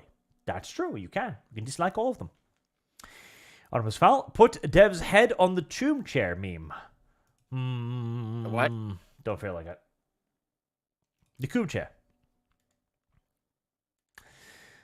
Doman, get out of my home, Dev. Yeah. Well, you always got to get into everybody's bedrooms, Dev. Why? We have to prevent degeneracy, Arch. We have to prevent the gays from having sex. That's what it is. Yeah, but we can do that via Service implants, guarantees Dev. citizenship. Rain Tenor says, Dev says Lolly is fine, but walks back the fine part. Also, Vosh openly advocated for CP for years. He kind of has. Like, I know that some of his quotes have been taken out of context, blah, blah, blah. He's definitely talked about that a little bit too frequently to not be, at least, in the general sphere, in my opinion. It's one of those things where, like, you can make a lot of jokes about being a pedophile if you're, like, a comedian or entertainer or a streamer. It's like, okay, you make a joke. understood. That's just how the game is played sometimes. But then to actually have shit on your hard drive, like, if you're gonna do that kind of comedy, you have to be fucking squeaky clean, and Bosch was not. Because now all the jokes come up again, and they're all painted in a negative light, and he's done.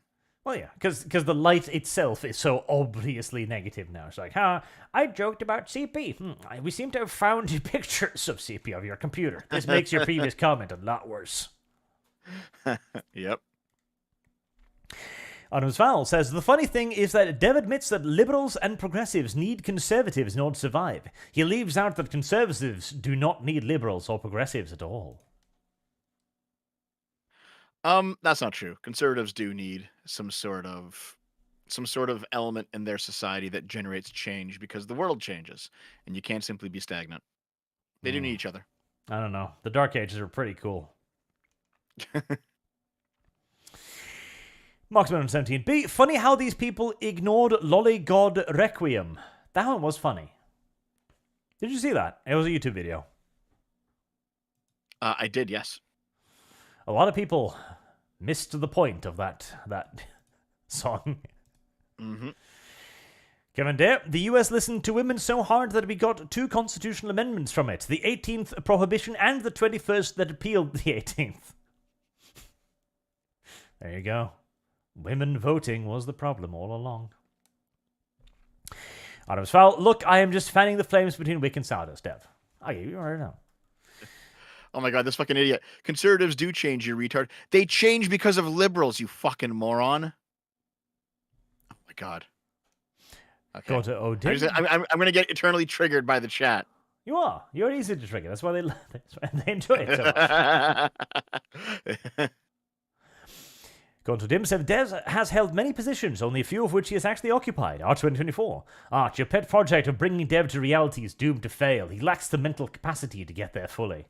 Might be true, but at least if we can get a portion of Dev onto solid soil, it'll be something. Dev is my homeless drug addict that I'm trying to help.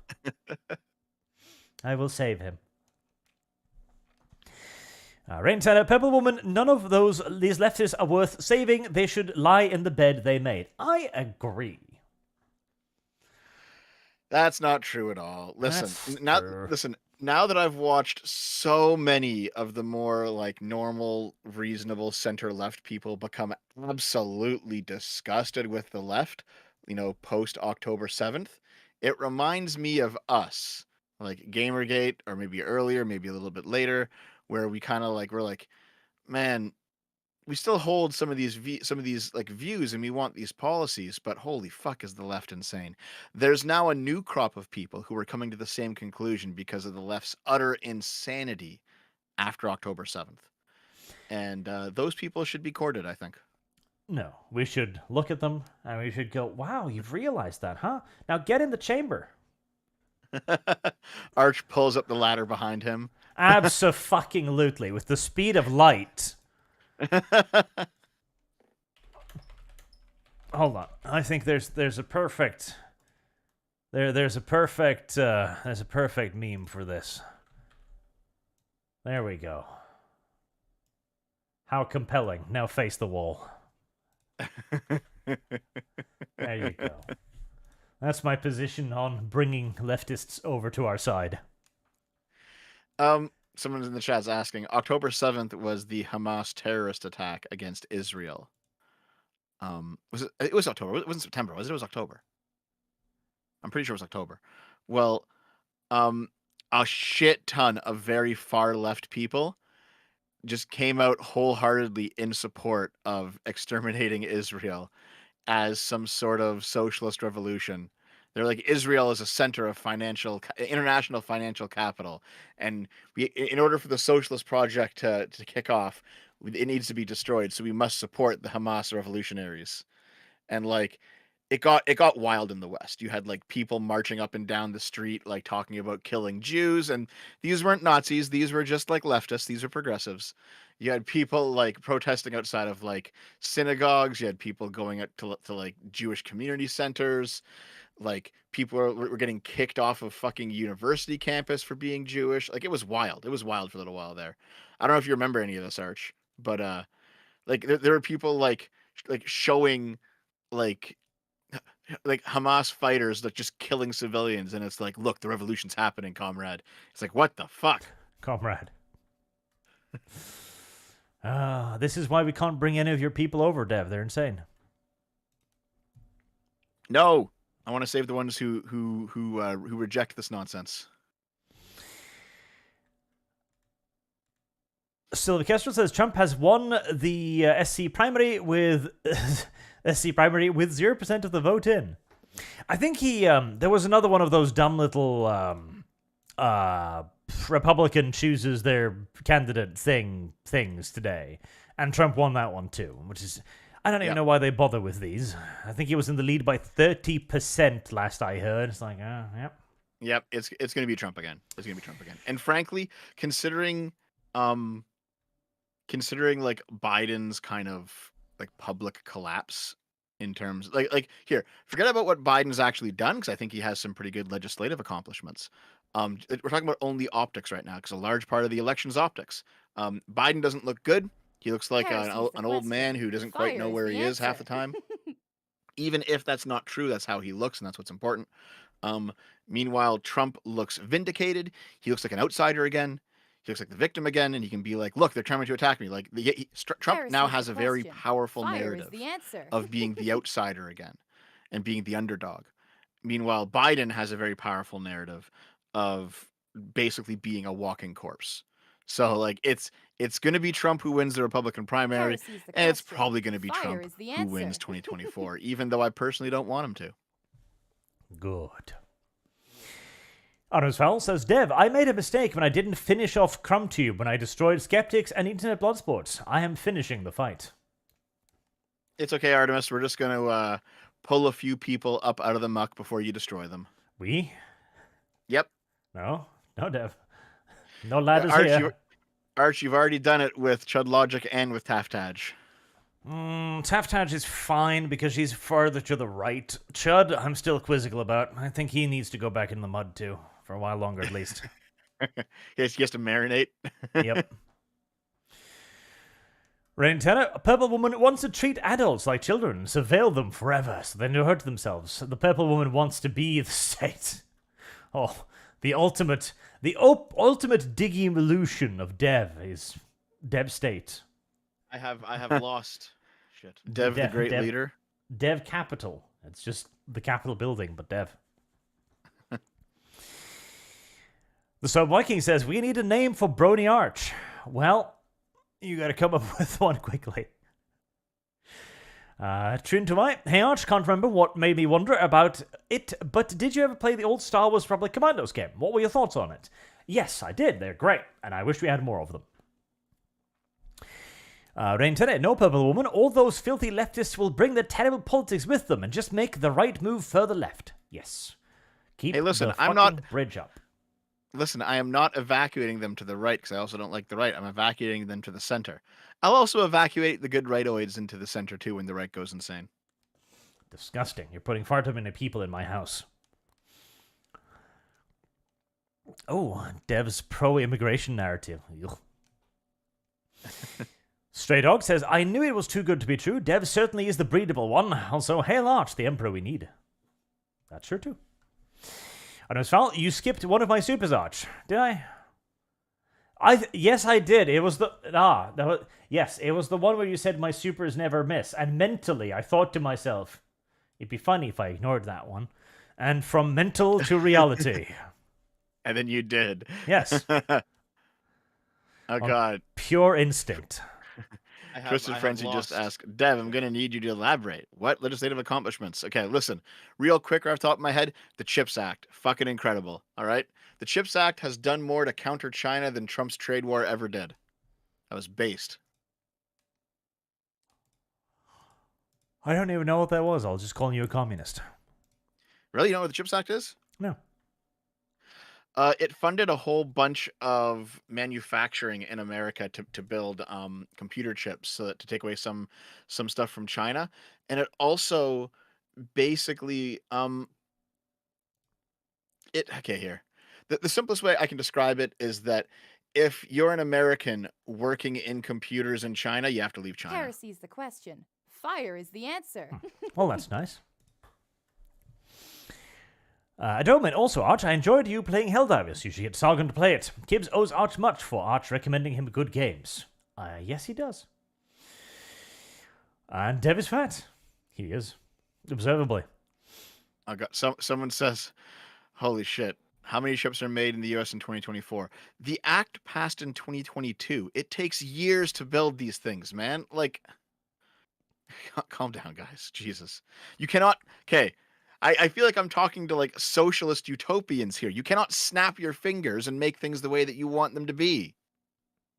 I don't know about that.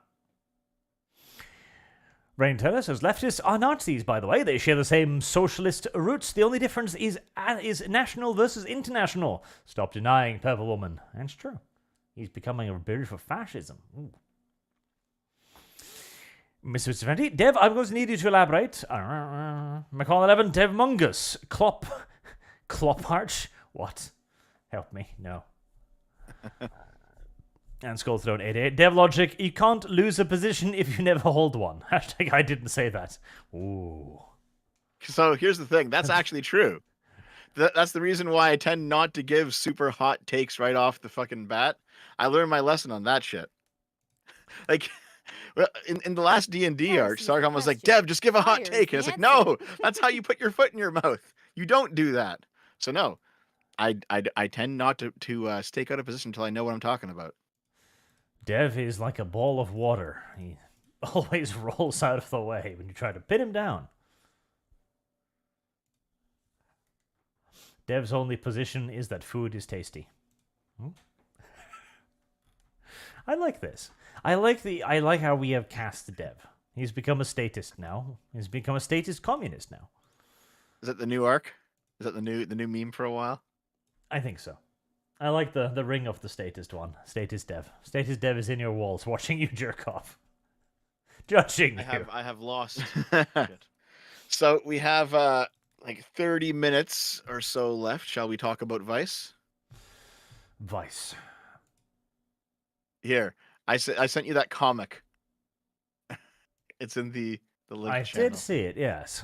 Yeah, this is an older comic. It's from 2019, but I mean, this keeps happening, right? Like, this was made in 2015 by the person who did all the Gamergate comics, where Hulk Hogan takes down Gawker, and it's just been one after another, after another, after another, of all of these shitty online news outlets going up in flames for the past 10 years because they all fucking suck. Yep, and it took a little while because there initially a lot of people would laugh at it, going like, ah ha ha, Gawker is the only one, everyone else is still alive. It took a while, but we all knew it was inevitable, and right now it's finally like started happening.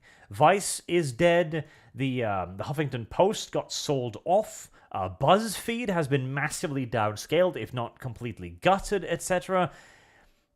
This was always kind of inevitable. It took longer for the money to run out than we thought it would, because we didn't understand ESG at the time. We didn't get the massive pile of cash that was being funneled into this. Yep. But all the money streams guarantees must citizenship. end.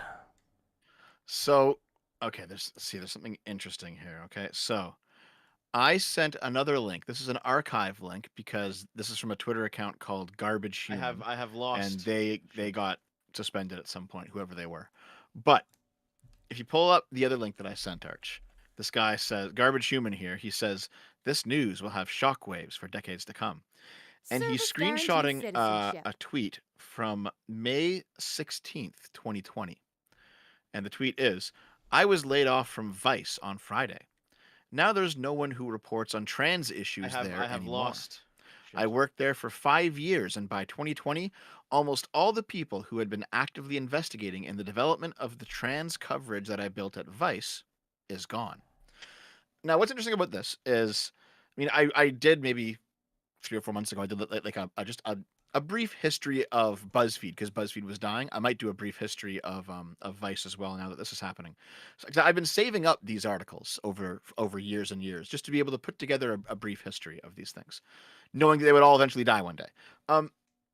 What happened here back in May of 2020 is that Obama signed a bill allocating a shit ton of money to go towards journalism, and the money ran out. The bill was obviously not getting renewed or anything. Like another one wasn't passed, so the money ran out. And around this time, May of 2020, everyone got fucking laid off from journalism. Do you remember this happening? Like everyone all at the same time. They were all just getting fucked, like left and right. Every outlet was cutting people. Mm-hmm.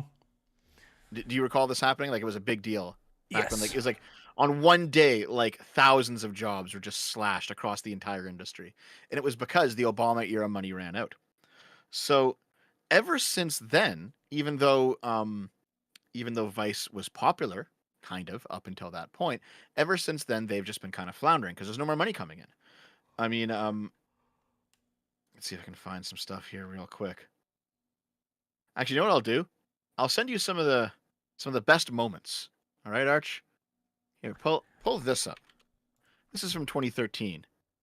But check this out. Here's a Vice article for you guys. Ever fantasized about ingesting an animal through your anus? Then anal vor is the perfect fetish for you. Oh, It's like, okay. why is this? Oh, all right. or Vice Media publishes the Cambodian genocide victims' photos with smiles on their faces. So I remember this one. yeah, they photoshopped all the Cambodia genocide Service victims with guarantees smiles. citizenship. It's like, why would you do that? Why would you be like this fucking stupid? I remember Okay. that one because they felt like they I don't remember because I remember this was a thing and everyone was super fucking confused as to why this happened, and they've obviously turned them into color. So probably what they did was they farmed this out to an intern or something, and it was like, hey, touch up this photo, and he added the color and then he added in the smile in Photoshop. I was like, that'll make them look all kinds of pretty. Oh God. Oh wait, real quick, Gaunter O'Dim. I want to see Dev in the Timcast, especially in how Phil Labonte would destroy him. Phil's my friend, dude. Like we're good. I don't know what you're talking about. But here, okay. I don't really have a picture I can show you, Arch, but I did compile a list of the best Vice headlines. Okay, so just listen to this, guys. Okay, so how I rediscovered sexual liberation through fisting. Right? Would you click on that article? Do you think? The communist sex workers who do financial domination for praxis. I think that Marx and Engels would chuckle to see a bunch of working class people draining the funds from the bourgeoisie. I have lost. Okay. That's one way to All look right. at it. Yeah. The meth-fueled week-long orgies that ravage London's gay sex party scene. Okay. The far right are uniting around their right to free speech, aka spreading a load of racist bullshit. True enough. Fat phobia exists, and it's especially bad in the bedroom. Okay. A girl at university asked if I wanted to recreate the Bruce Bogtrotter scene in Matilda, where he's forced to eat a whole chocolate cake. All right. These are some great articles. How to eat out a non-op trans woman. So how to suck their dicks, basically. Well, So here we go. but that's not eating them out though. You'd have to go for the ass at that point. Trans women who haven't had bottom surgery and trans sex experts weigh in on oral pleasure. Now, I don't know how you get the qualification of trans sex expert, but apparently that's a thing you can be. Okay. We talked to a professional cuckold about the alt-right. So, Well, who else would you consult? I don't know. Jimmy Broadway, who has played a cuckold in over 400 porn films, weighs in on the alt-right and what it's like to get humiliated on camera. Now that's weird. How does that become? Okay, I'm interested now. How does that become your career? How do you become that guy known for sitting in the corner while somebody fucks a woman? Because 400 films, that's not an accident. Like, he must apply for this. Okay. Expert says that most child sex abusers are not pedophiles. Okay, sure. uh, what is it like to be an asexual sex worker? Okay. Confusing? I feel like this feels like that Red Letter Media episode where they just sit down and read off all the names of like Jerry Springer episodes. That's what this feels like. Okay. Why can't my internet famous gender non-conforming friends get laid? Well, they're probably all gender goblins. Um Sex tourism isn't just for straight white guys anymore. People vacationing to Thailand to bone are younger and queerer than ever before. I mean, that was always the case though, because there's trannies in Thailand. But okay. So, oh, the the uh, the underlying caption for this is ethically traveling while horny. Ethically traveling while horny. Yeah. Okay. Um, U.S. Customs wants Indians to stop carrying cow dung in their luggage. Okay. That'd be nice. Yep. Okay. How to have sex with a fat girl. Hint: touch the fupa. The fupa? I know. I don't want to know. You know what a fupa is? Nope, don't want to know. Okay, a fupa, guys. It's FUPA. It My means protests matter for nothing. fatty upper pubic areas. So like that little pouch that appears on a fat person, just above the genitals but below the stomach, that's the fupa. Oh, And apparently for fat people, that's an erogenous zone that only they have. I see. Yeah. That's weird, Dev. Okay. I have inflammatory bowel disease. Here's how it affects my sex life. So I have actually read this one. I read it years ago on the Weekly Sip. It's basically it's a guide on how to have anal sex while you're just shitting yourself and having constant diarrhea. I mean, that's a problem, I guess. But what is the solution? Just keep going? I mean, you could use it as lube, right? Dev, ban. Okay. What else do I got here? Let's see. Hold on. I learned how to be an ethical slut through polyamory. Okay, like they're just like trashy. It's getting old now, I think. Oh, and that's right. That's right. Right before all of this went down, a notable non-binary queer artist and a former Vice contributor was sentenced to 90 months in Heresy's federal the prison question. after Fire is arranging the to rape answer. a 9-year-old boy. It was a they/them non-binary male, and he was the person who wrote a lot of these articles. So there you go. That's terrible. I have lost shit. When are you bringing him over to the right? The little red bridge. That's how it is, Arch. I'm just Heresy's glad the Vice question. is. Fire is the answer. It's another tombstone on the long and proud journey towards not leftism. And that progress is marked exclusively by tombstones, Dev, not is, it is. defectors. So I know that they went bankrupt back in May of 2023. They were bailed out by what was it? They got $400 million from Fortress Investment and the Soros Fund Management. Okay. All right, conspiracy theorists, let it all fly, dude. Get it all out. Talk about the Soroses. Talk about George Soros. Go ahead. Okay. So, yeah, basically what happened, they went bankrupt. They got some money to try to stay afloat, but it's been 9 months and they're already done. Like it was always like all of these outlets have been on life support for so long, and they're always getting like new investors, and they're getting bought out, and they're being sold, and like nothing is working because no one actually likes the product that they create. Yep. Absolutely. It's a miracle Right, they stayed afloat for as long as they did. Yeah. Sorry for hijacking your segment, though. So, what do you got planned for this? Nothing. Mice is just dead. Oh, that's it? Yeah. I figured you'd provide something. Fact Well, I mean, watching I the did. Stones wasn't what I was expecting, but it was something. But yeah, I mean, I think Vox is still around. Vox will probably die. BuzzFeed is gone. I mean, I think Gawker's gone at this point. I know that like Gawker didn't completely die when Hulk Hogan fucking I smashed have them, lost. but they're pretty much gone. Like, I have no clue how Kotaku's still around. Like, they got to keep being sold to like someone, right? Like somehow Heresy's the question. Kotaku is Fire back. is the answer.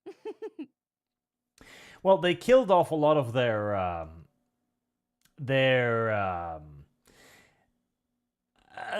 more political stuff, and they focused more in on the let's just write guides for games thing constantly.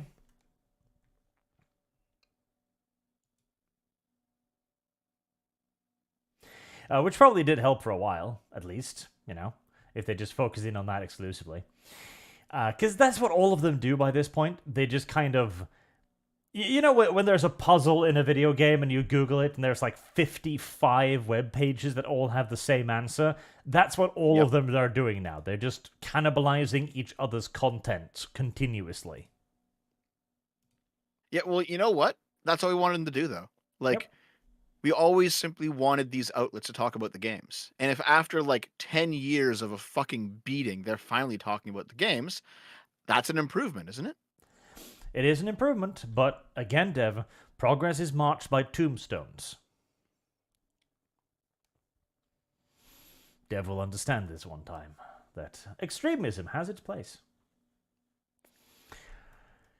Right, let's just wrap it up there with a few last super chats then. Kairos S, Hail Arch and Dev, 3 things turned me against the progressives.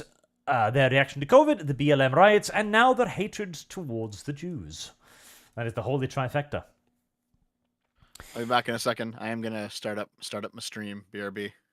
Skullthrone 888. Dev agrees with a shit it post. He agrees with shitting yourself whilst you have anal sex too. He's weird.